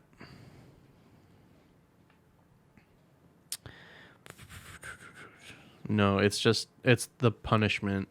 So they're not slaves. They're just indentured. It's a whole thing. They're just indentured servants. It's a thing. But the jargon matters. It does. So let's talk about that's the thing. Is like, do you want to talk about the jargon, or I'm saying, if I can interpret it. I mean, that's just how the amendment was written. If I can interpret it, that's what Abe wanted. Okay. Abe was like, "Hey, no slaves, but this guy keeps stealing like my Amazon packages off my front porch, and like he's been caught twice by the police. Can we make this motherfucker a slave, please?" That's what fucking Abraham Lincoln wanted. That yes. This is so much bigger. It's bigger but that's than the thing. us. You have to. That's what I'm saying. My vote doesn't matter because it's so much bigger. I don't know the jargon, and it's so much bigger.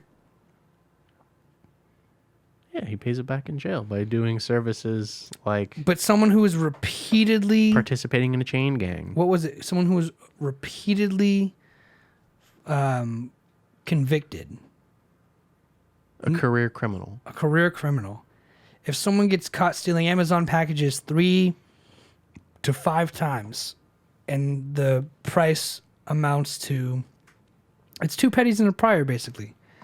If you're a piece of shit 3 times, you get 3 strikes. You're going to jail. You're a slave. You work for pennies on the dollar. Here's some pudding. You gonna finish that pudding? No. So why are you defending them? I'm not. What? Am I defending them? Strap a chain, make them drive a truck for 12 hours. Just like Wasabi. I don't know what you mean by why are you defending them. I'm not trying to... Defending the servants? I'm not defending the servants.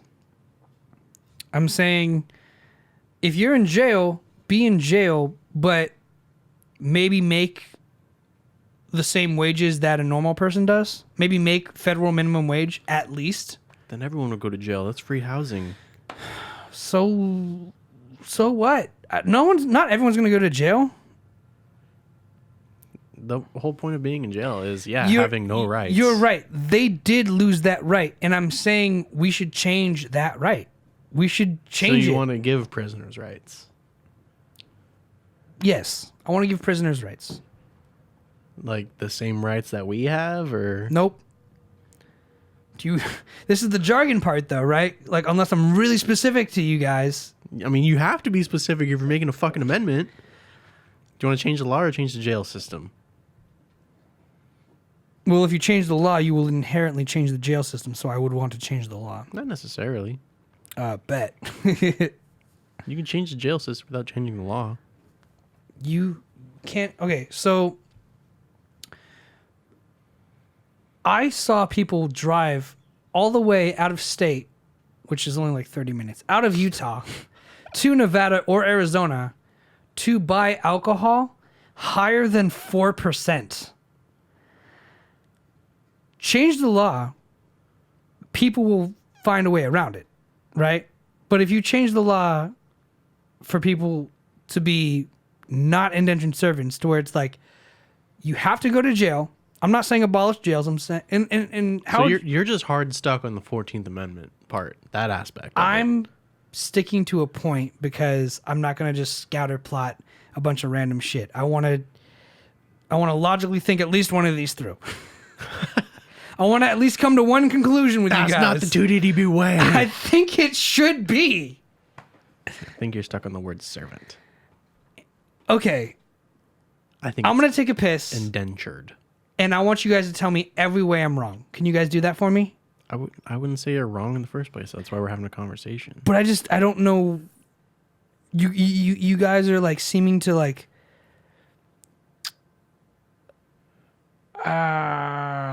Okay, he wants to go voice. Let's go voice. I'm gonna take a piss. I'll set that up. Let's go voice. It'd be way easier with voice anyway.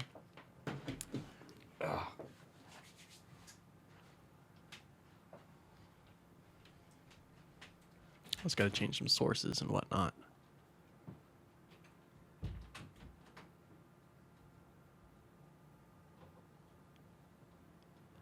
What?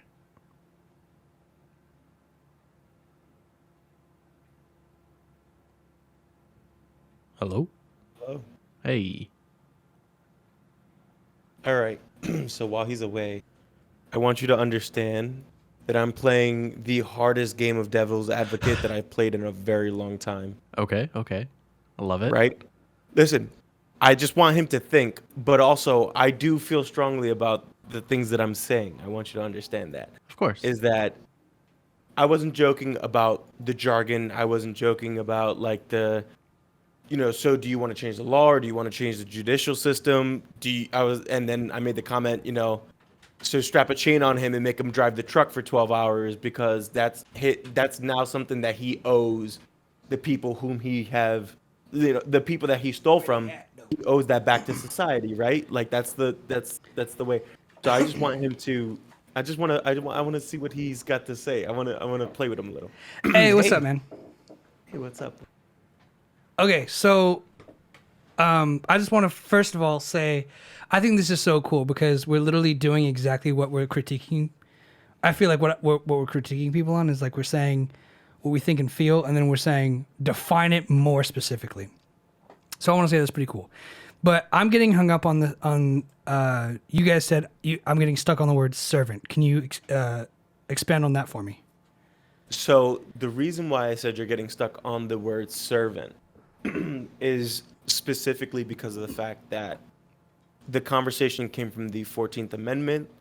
Josh brought up the fact that, we had slaves, and you're like, so do you want slaves or not? And then the comment came out, Alec, fuck yeah, slaves, like, right? It's all, Okay. it's all, that, that's all, Because I fun said and games. abolish the 14th Amendment. Yes. Yeah, Okay. yeah, yeah. No, that was, all in good fun. But then I saw that you were getting serious, and you're like, so what is, Okay. so what is, like, at what point does the person actually owe society, right? So I That's a good would, question. and that's why I made the comment. Strap a chain on him and make him drive for the truck for 12 hours. I know delivery drivers. I know you guys know delivery drivers. Their shift can span from a regular 8-hour shift to 12 to 14 hours. I know people that have done that shift, and it's grueling, hard work. It's brutal. Right?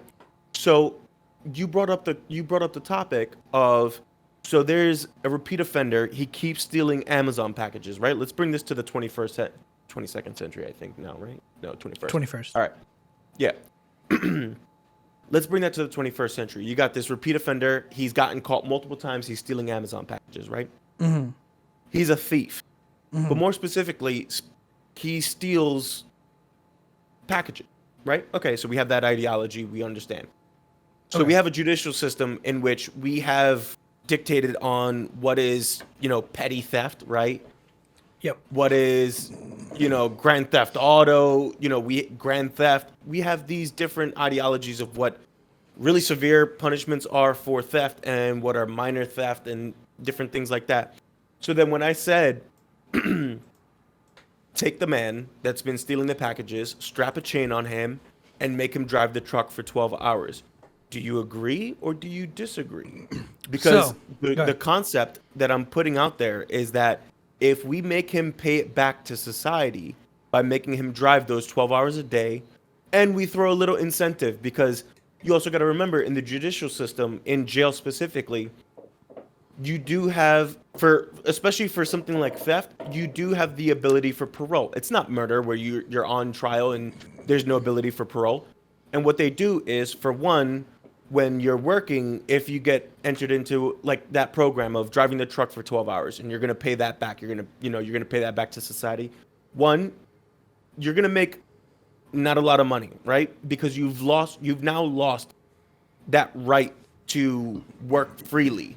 So that's why you get paid so little, but you do get paid, for one. And for two, the second bit of pay, even if it's not a monetary fee, is that now, after 2 years, think about it, after 2 years of a 5-year sentence, you've been driving the truck for 12 hours, you've never gotten into a car accident, you've been an outstanding, not member of society, but member of the judicial system, and you now have that ability for parole, and they put that on your record saying, this man has been changed, this man has been a great, addition to our workforce, he is doing the right thing, and I am now putting my name on him and saying that if we release him and we throw in the programs that they do have, which is the work programs after you're out of jail, I'm saying he should get released early on good behavior, and I think that he's paid it back to society. Right? So when we think about that, he was an indentured servant, right? Technically, in the judicial system. But what you're saying is that you don't want that, in a way, because you're saying that you don't want that indentured servant title. So it's like, not only are you taking away the big stuff, like they were saying, slavery, we're abolishing slavery, but you're half taking away their rights to change and re-enter society as a changed person with a lesser sentence, because they've proven that, they realize what they have done, and they've actually made a conscientious decision to try to better the world that they're living in. Even though they messed up, they're now paying it back. So you tell me, with that concept, because that's a very large concept in the judicial system of getting out for good behavior, that happens. They do that, right? So you tell me. So I want you to tell me where you think you're coming from, maybe, because maybe we didn't understand you, 100%. But also, I thought you were stuck on that servant part, the indentured servant.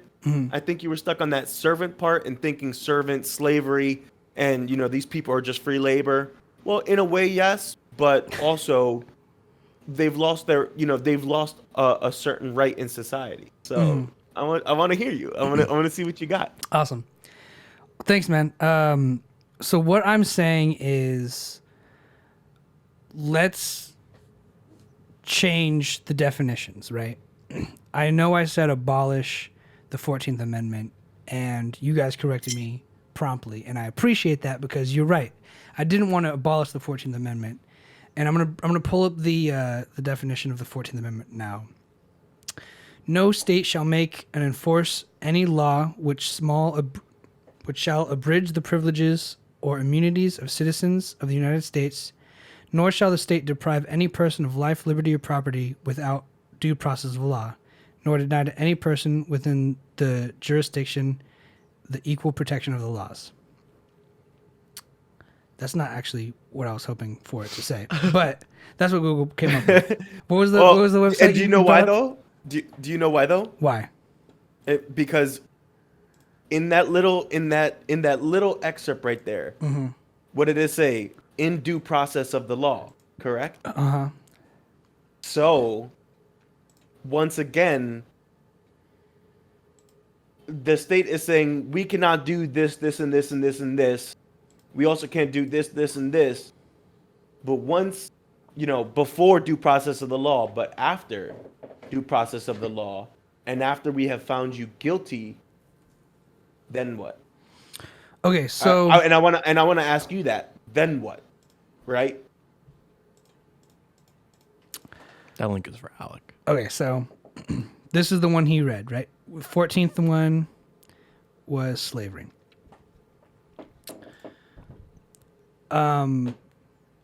Real quick, go ahead and ask me that question again. You what I think about what?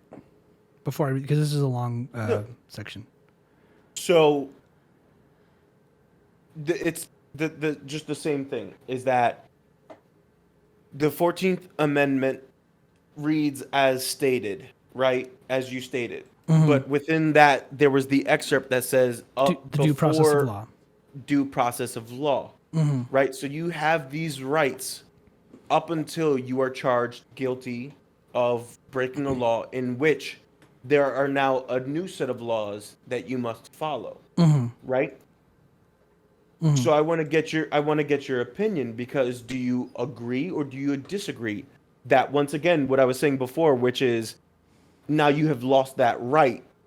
So now you have lost that right. You fall under a different category of rights as now somebody who's been found guilty of breaking said laws of the Constitution that were written for U.S. citizens to abide by.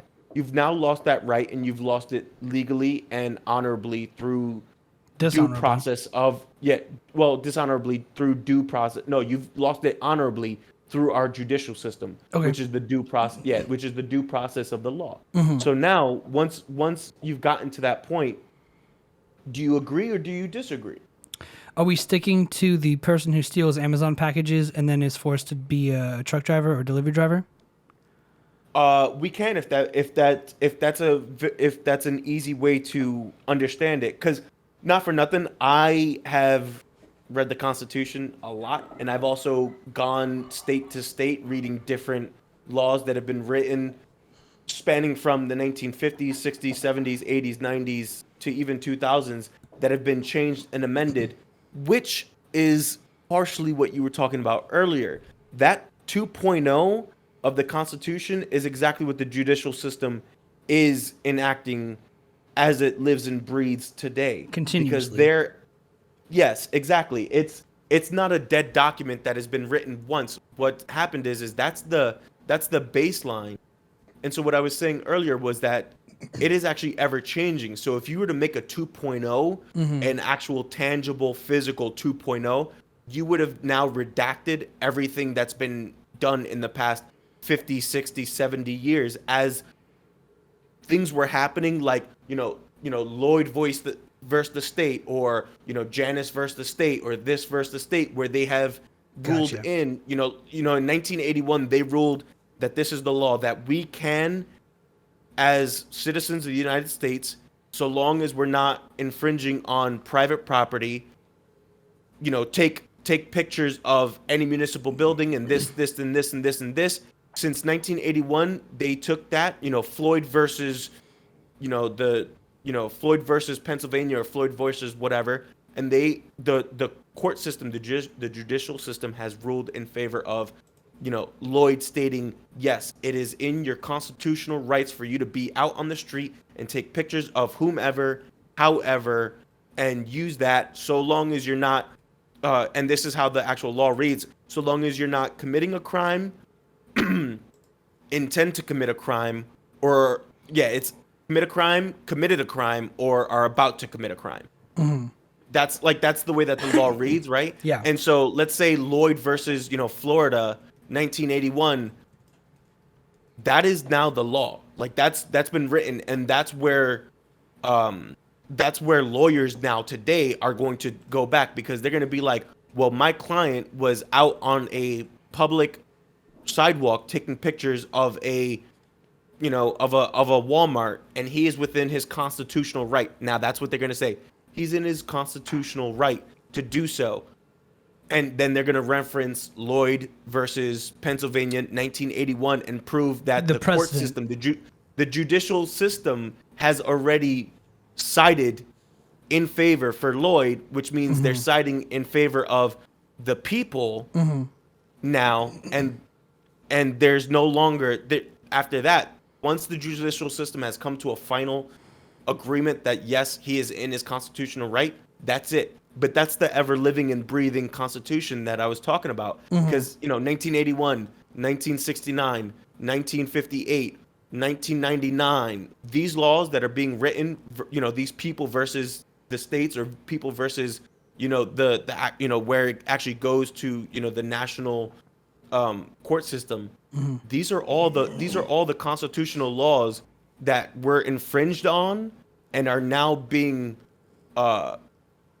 valued. So if you were to make a 2.0, and I know we were talking about something else, but if you were to, I wanted to bring it back. So I took some notes down, so we're still on track. We're good. Yeah. But if you were to make a 2.0, now you're redacting every single one of those judicial rulings, and now you have to start anew, because now that you have that 2.0, now every what if I wanted to go out on the street and take pictures of everybody's houses, it'll be gone. Which was originally my constitutional right. Now that's gone because there's a 2.0. So do you see where that gotcha? Yes. I see where you're coming from. That ideology would be detrimental to the U.S. Constitution itself. You're absolutely, which is what I said earlier. Yeah. It would be detrimental to the Constitution as it was written originally, and it'd be detrimental to all the rules and regulations that have been put into place since its original, signing. That's kind of where I was going with that earlier. You absolutely. There's so many what ifs, and that's the person versus X. That's the what if, is when it happens. What if it happens? Well, that's the person versus, the state, or person versus the United States kind of deal. You're absolutely right. And I would like to clarify, when I was saying do the Constitution 2.0, I didn't have the foresight that you did to say keep everything else. It was more of like a shorthand for saying, like, let's not be afraid to try something new. And that's what I was saying, to where it's like, we can keep the amendments, but like, let's more finely tune them, right? Let's change the words and the verbiage, and that's when we got into the jargon, how the jargon matters, because you're right, the jargon absolutely matters.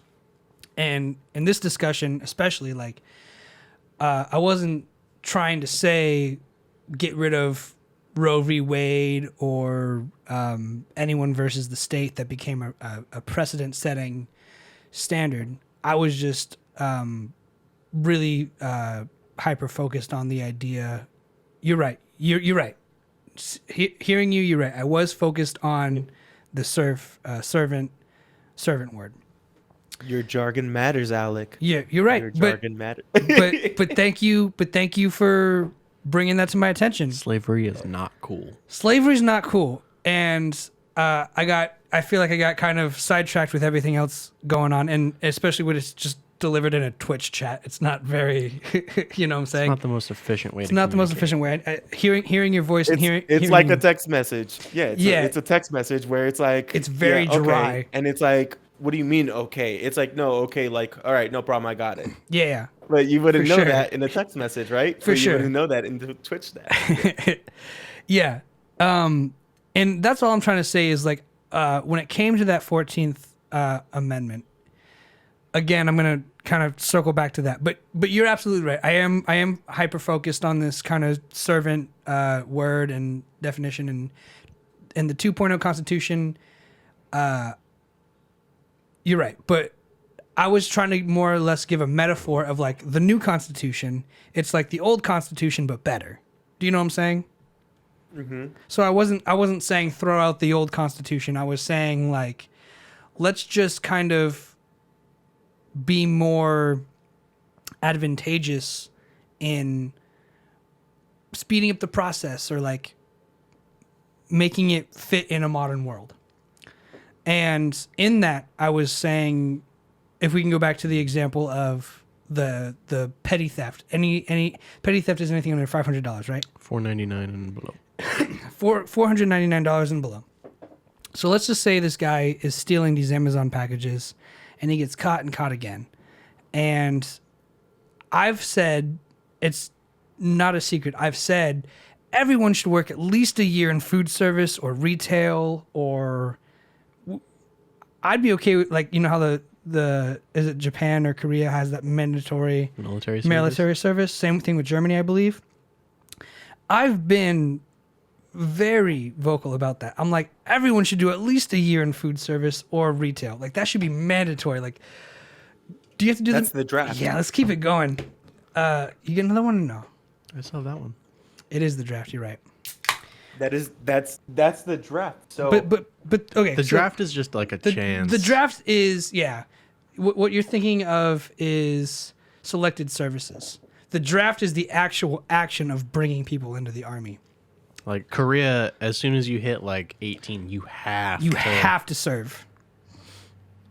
But to the Amazon driver, this guy stole, let's say, 12 packages, all of them under $499. He's never gotten into grand theft or Well, your case adds. Let's just say it's small packages, anything on. Should we go into? Let's stick to petty theft because So all 12 packages total $4.99. That's what you're looking for. yes, Okay. but he's been caught 12 times. Yeah. he's got caught 12 times. 12 times. He hasn't changed. But his total case is only worth $499. but it's still only petty theft. okay. We adopt that idea of you have to work fast food or you have to work retail service to say you have to work the job that fits your petty crime, such like Goodwill with their community service. I agree with that. I absolutely agree with that. My dilemma is, how much do you pay that worker? Do you pay them 10 cents, 15 cents that someone in prison makes? Or do you pay them $7.50 someone anywhere in the United States should make signing up to a job? I'm not saying you have to pay them what Amazon pays their drivers. I would just say the federal minimum wage. And that's what Well- I'm saying. Go ahead.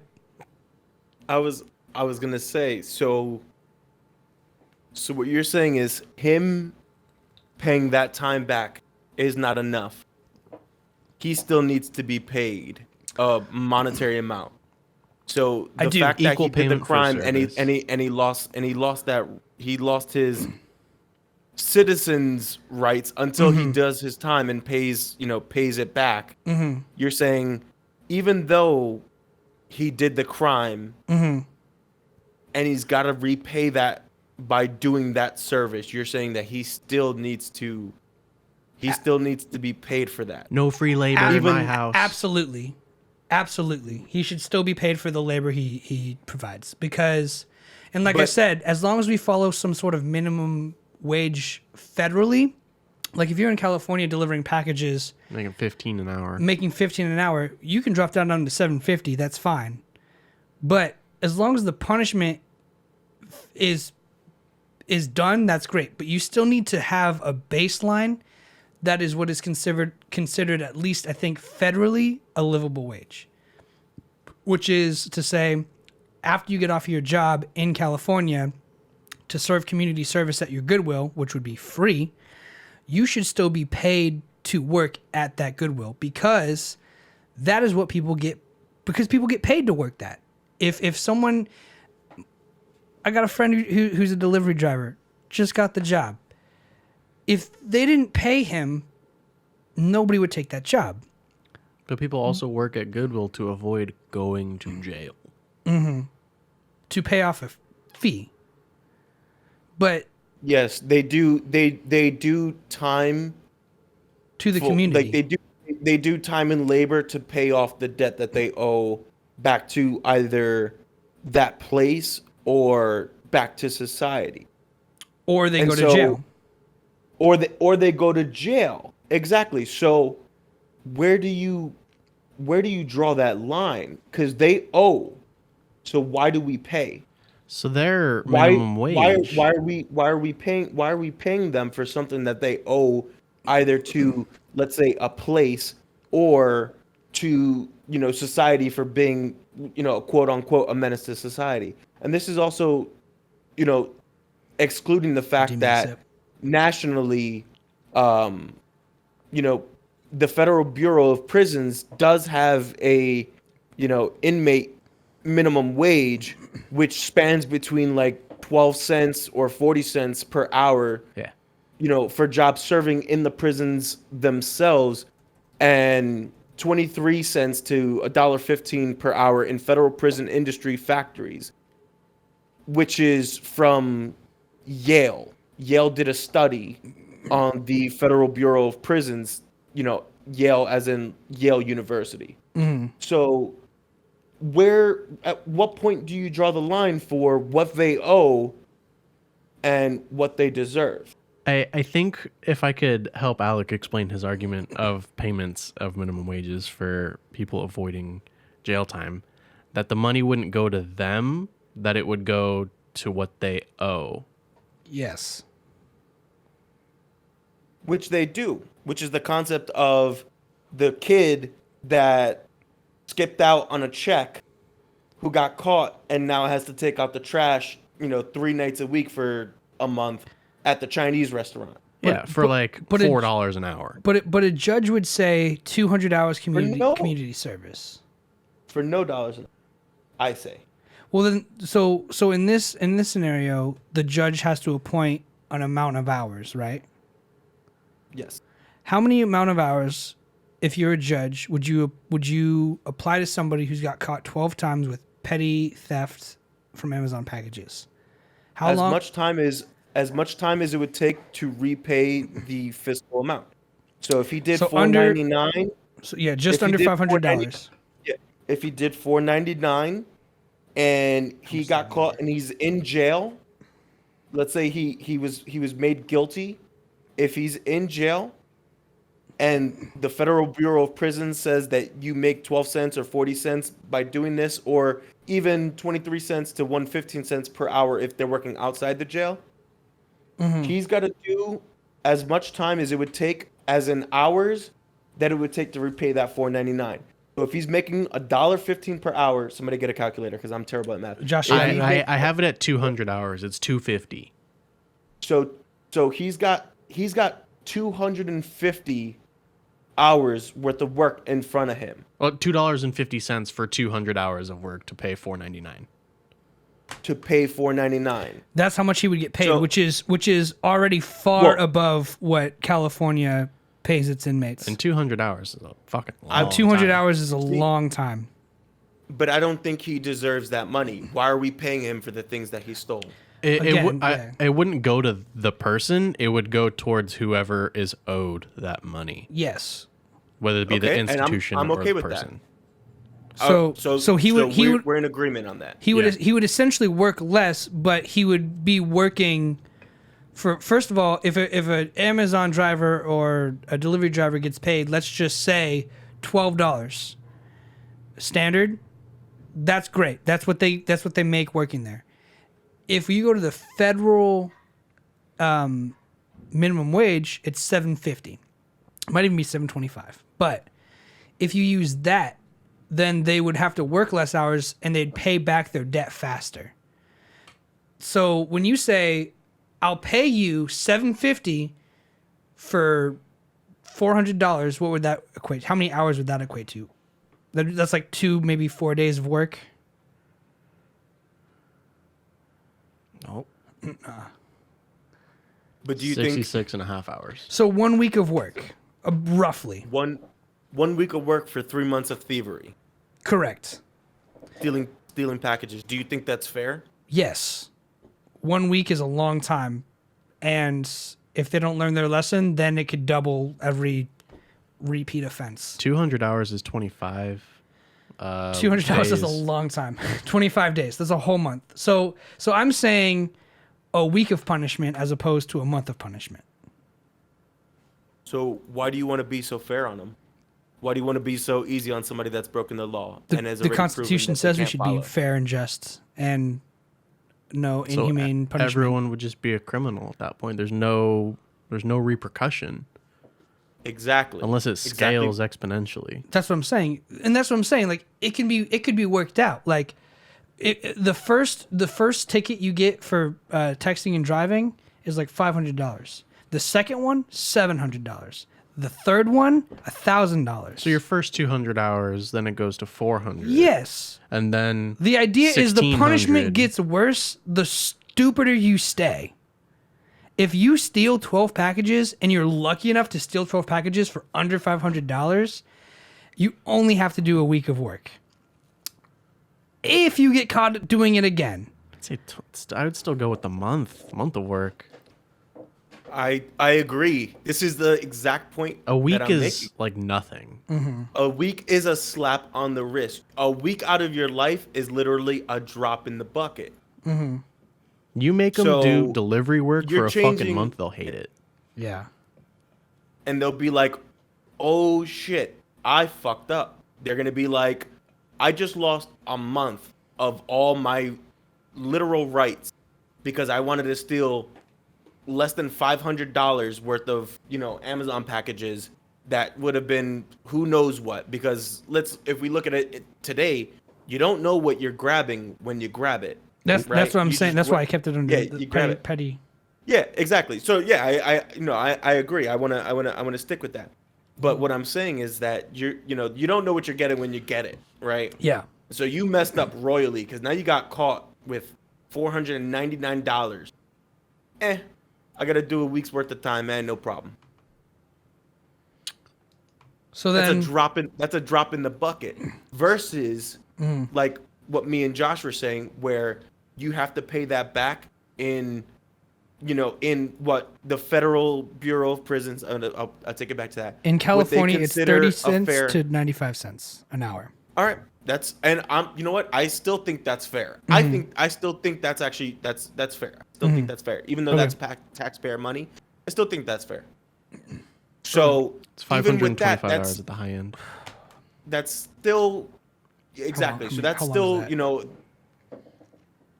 if they do think about it, if they do a 40-hour 65 work days. week, It's 2 months. 65 days. So that's So the one high so end. 1 month to 2 months.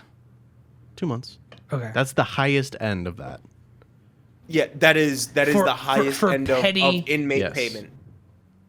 At making 90 cents an hour. Where you could pay them $250 and they'll be done in a month. Well, not Or them, you can but pay the them, institution. or you can pay them minimum, and give them a 40-hour work week, which would actually end up paying that amount back.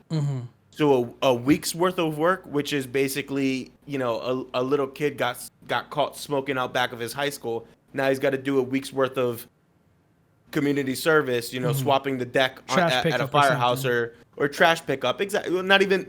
Like Well, highway easy or with the whatever. trash pickup. You know what I'm saying? Well, highway. put a kill Yeah, on I was gonna the say fucking trash. I'm just saying like something. There's work. But- the Yes, punishment. Yes. Yeah. So you're saying that for something so small to end up doing, which is basically a 40-hour work week, which is what an average citizen would do, versus actually doing time to deter him, because now think about what a week is in your life and think about what 2 months later in your life is. Do you still think that, do you still, like I'm saying, do you still think that's fair? Because I still stick with my stance. I don't think that's fair. Only a week's worth of work for stealing over 3 months or 4 months, 12 different packages. Now he's finally caught. And when you say you don't think it's fair, you mean you think they deserve more? I definitely think that it's not going to change somebody's mindset if they Got it. only have to do a week's worth of, a 40-hour work week and pay back that stuff. As I opposed don't to think 2 that that's months. going to, as opposed to 2 months, absolutely, which is exactly the same way the judicial system does see it, is that they have minimum and maximum time, minimum amount of time you can do for a certain crime versus a maximum amount of time you can do for a crime. And it's up to the courts to decide what the severity of that time is. If we do it your way, in the way that you've specified, which is, even federal minimum 725, they're basically doing a week's worth of time and they're getting out scot-free. Even though it stays on their record, yeah, sure, maybe the second time, maybe the second time, they got to do it. But that just means they got to be sneakier about it. Obviously, we know how criminals work. 90% of the time they will be repeat offenders. 90% of the judicial system are repeat offenders. It's not they just got caught once. They've gotten caught a second time or a third time, depending on the severity of the thing. They've gotten caught, many times. And the minimum severity is so minimum that they're just like, yeah, I could do another week. Yeah, I could do another week. Yeah, I could do another week. Yeah. Shit. So I think you might have got you. convinced me, man. I think you're absolutely right.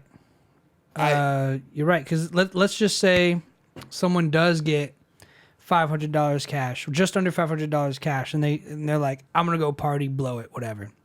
I gotta go work. Next time I'll do it or whatever. I gotta work again, but like they're doing it for that score, right? That whatever the kleptomaniac syndrome is, they do it to solve that function in their brain that serves that purpose. You're right. I think you're right. Yeah. Yeah, man. Yeah, but this is why I'm glad you did it over voice, right? Because I think you're right. You're right. Because you're right. You're right. That's all I gotta say. Because when I got grounded, I didn't get grounded for a week. I got grounded for months. You know what I'm saying? So As the prison system does. you're right. You're right. Hella right. as it does. As it does. Right? Is it cool? You did. You Okay. acted up, right? You didn't get grounded for a night. You got grounded for a week. You got grounded for 2 weeks. No, Yeah. you got grounded for 2 months. Now you're thinking twice about being a little shithead, right? Yeah. If if someone is a repeat all right, no offender- video games for a night, you'd be like, all right, fuck it, All whatever. right. Fuck you. I'm gonna do it again. All right, no video games for a night. All right, great. I'm gonna read a book, whatever. No, gonna go she I'm says gonna fill the time. she takes your stuff, she puts it in a safe, which is basically you being thrown into a jail, not prison, but a jail. She takes your video games, every system and console that you have, she puts it in a safe that only she has the key to, right? And she tells you, all right, in 2 months you can get this back. Now you got 2 months to reflect on something so simple, which in the eyes of the jail was $499. Hey, right? dipshit, don't steal. Ah. Yeah, you're now right. you're now you're thinking $499 and now all my stuff's in a locked safe, which is your rights. Now your rights are locked away for 2 months. Let me show you what you're missing when you act like a piece of shit. Exactly, which is your basic fundamental rights that you have now given up because you decided this was going to be an easier option for you rather than doing what the majority of any citizen of An honest living.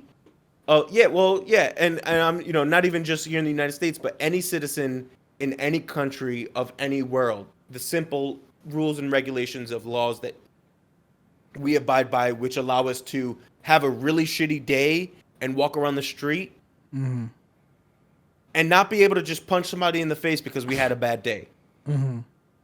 As barbaric as that sounds, because guess what? Assault is not a slap on the wrist. Yeah. Well, that's the Right? thing So- too. Is like everyone's got the right. What's it? Everyone has the right to. There's like a right to feel safe or something. Like, don't. I don't think that's a right. Well, assault is illegal, right? So it's like don't Yes. harm people. That is your right. Yes, that is your you right. have the right to stay walk safe. around public to not get your ass beat. That's a right. Exactly. I mean, Which sure. is why So when we have the someone- laws. so when someone against violates your doing right- other Yeah, you go to jail for it or whatever. I don't think it's a right to feel safe though. Okay. You can still feel 100%. unsafe. No, 100%. No, that's and I'll give you an example. LGBTQ. They have as much right as anybody else to feel safe in our country. Yeah. So hate crime. That is a jailable offense. A hate crime. Hate crimes are jailable offenses. Now, is that wrong? Because they want to feel safe walking around the streets and not feel like they're being prejudiced against, or that they're worried about getting assaulted out on the streets? Yeah.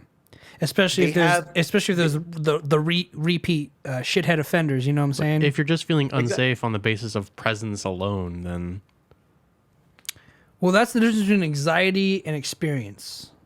Like, you can feel anxiety about being harassed walking down the street, and then you can be like, I've walked down this street and I've been harassed. But now, if it's against the law, people will think twice about it's about perception. shouting out some shit to you. Safeness is It is perception. it is 100% perception, but we have every right to walk down the street and see a police officer and know that, hey, if something happens, these guys are here to protect us, which is a whole nother argument, Totally. you know, about policing here in the United States. That's a whole different, that's a whole different conversation.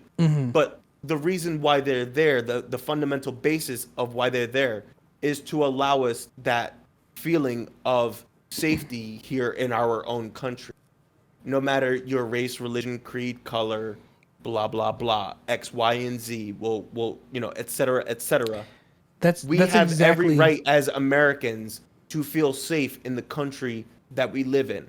And when that right to safety is infringed on, that is where the laws come into place in order to make those people accountable for what they have done, not only to society, but to specific people. That's exactly what the last sentence of Section 1 of the 14th Amendment says. Jesus Christ, here we go again. Do you want to read it? Do you want to read it to you?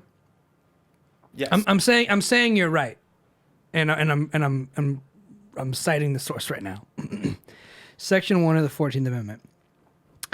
All persons born or naturalized in the United States are subject to the jurisdiction thereof, are citizens of the United States and the state wherein they reside. No state shall make or enforce any law which shall abridge the privileges or immunities of citizens of the United States. And this is the last sentence. Nor shall any state deprive any person of life, liberty, or property without due process of law, nor deny the person within the jurisdiction the equal protections of the law. So it's saying, if you are a member of the LGBTQ community, if you are in a marginalized community, you should be able to walk down the street and feel just as protected by the law as any American does, as any other American as does. any white person would walk down the street confidently. Any black person, Latino person, Asian person, gay person, anyone can walk down that street and feel. They should all feel equally safe. As an American citizen and as somebody visiting this country who are afforded the same rights Yes. as a U.S. citizen once they arrive, regardless of how they've arrived, right? Yes. Because the Constitution, which is once again another topic of conversation where, all right, this person just floated here on a boat. Do they get all the same rights as we do? No. Wait, well, why not? Why not? Right? Exactly. So if you're traveling into and out of the United States, there are still laws written in the United States in When order to in Rome, protect do you. as the Romans do. Not Or get when hate in the United crimed. States, when in the United States, be protected Yeah. like the United States citizen. Mm-hmm. But that's exactly the basis on which, a lot of things are spoken of and spoken about. And when referencing that ideology of feeling safe in your own country, Yeah. this is why we have the laws written as we do. Yeah. Drops mic. Fuck, man. Well, yeah, you're right. I think you're absolutely right. And thank you for coming on voice chat and Showing his dumbass how the world works. yeah, showing my dumbass how the world is. I mean, How our world works. facts. Hey, thank you. That's an asterisk that needs to be placed. Yeah. That is an asterisk. How our world here in the United States, well, how it should work here in these United States, how In it the best should country work. in the fucking world. Although there are some gray areas and thin lines that we do walk, which is what I mentioned earlier, and you're like, well, there isn't a thin line. Actually, there is a very thin line, and that comes with the jargon and everything else that we've spoken about. You're right. That's how it should work, but we're in the midst of a very volatile time in which we will be seeing laws changed and everything else, and that's our Constitution 2.0 in effect. Period. And Yeah. drops mic again. Picks it up, throws it back down. You're right, man. And thank you for sharing that. You've definitely opened my eyes to a new way of looking at it that I maybe I was too lenient or ignorant, but either way, at the end of the day, It's usually the case. I will concede you were right. And thank you for letting me see and hear your point of view and doing it on this platform. That means a lot. Absolutely, man. I mean, that's what we're here to do. Is we're here to have an open discussion and an honest discussion about, whether it's personal opinion or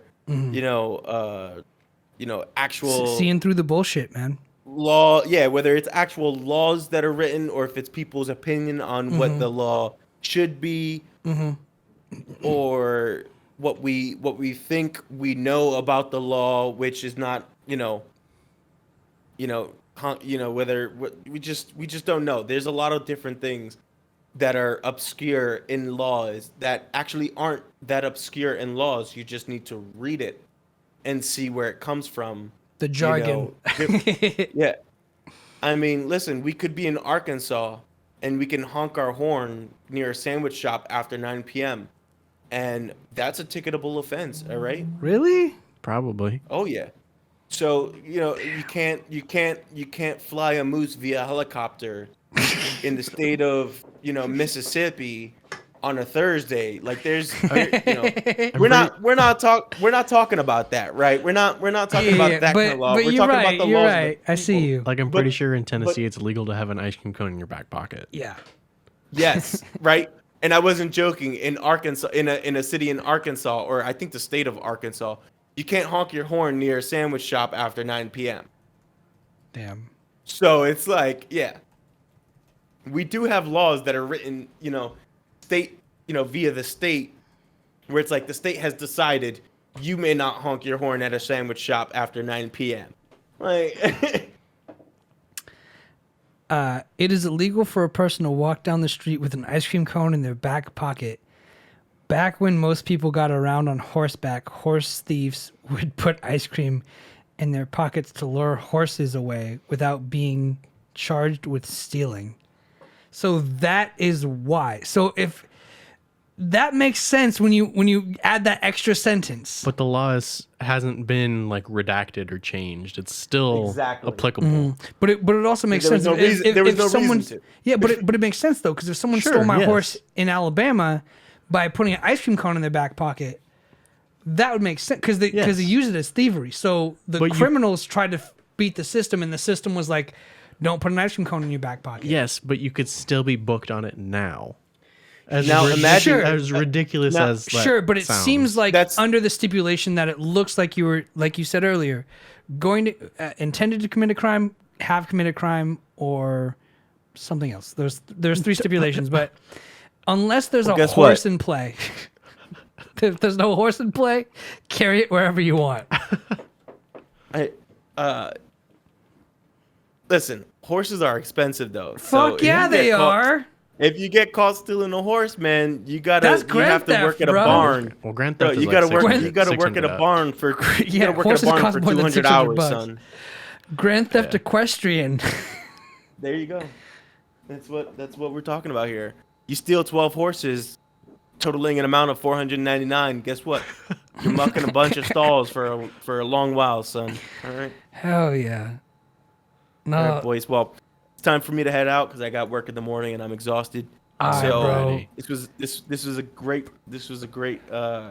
great conversation. I'm glad to shed a little bit more light on the judicial system as I see it as somebody who's actually done research on the judicial system, not Burn. somebody who thinks they know about the judicial system. He said, "Fuck He you." said, "Fuck you, Alec."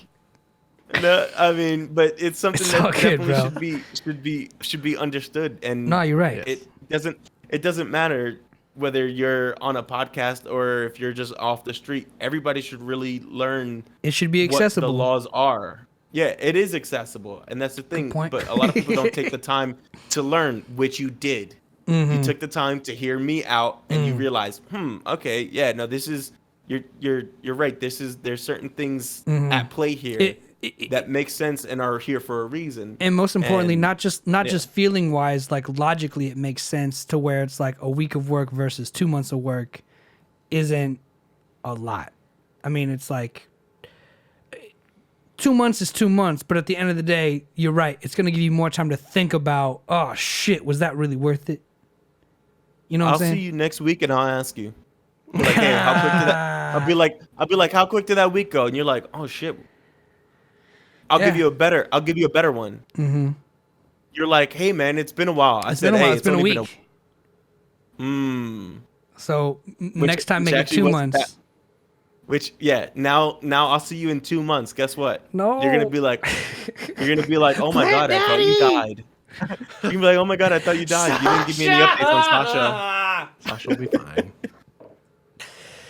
Hell yeah. All right, boys. Well, this was great. I gotta go. I'll see you guys next week. All right, bro. Thanks for Thank hanging you. out with us. All right. All righty. All right. It's just us. Let's wrap this up. I'm hungry. That was a great conversation. Thank you to Plat Daddy. Thank you to Wasabi for kicking it for a little bit. Thank you to Ghost Hands. Thanks for people hanging out. Thanks for everyone hanging out with The us show is really only possible with because of you guys. So, without further ado, we are going to end the show. We're going to leave. Hi, I'm Josh. Hi, I'm Alec, and thanks for hanging out with us.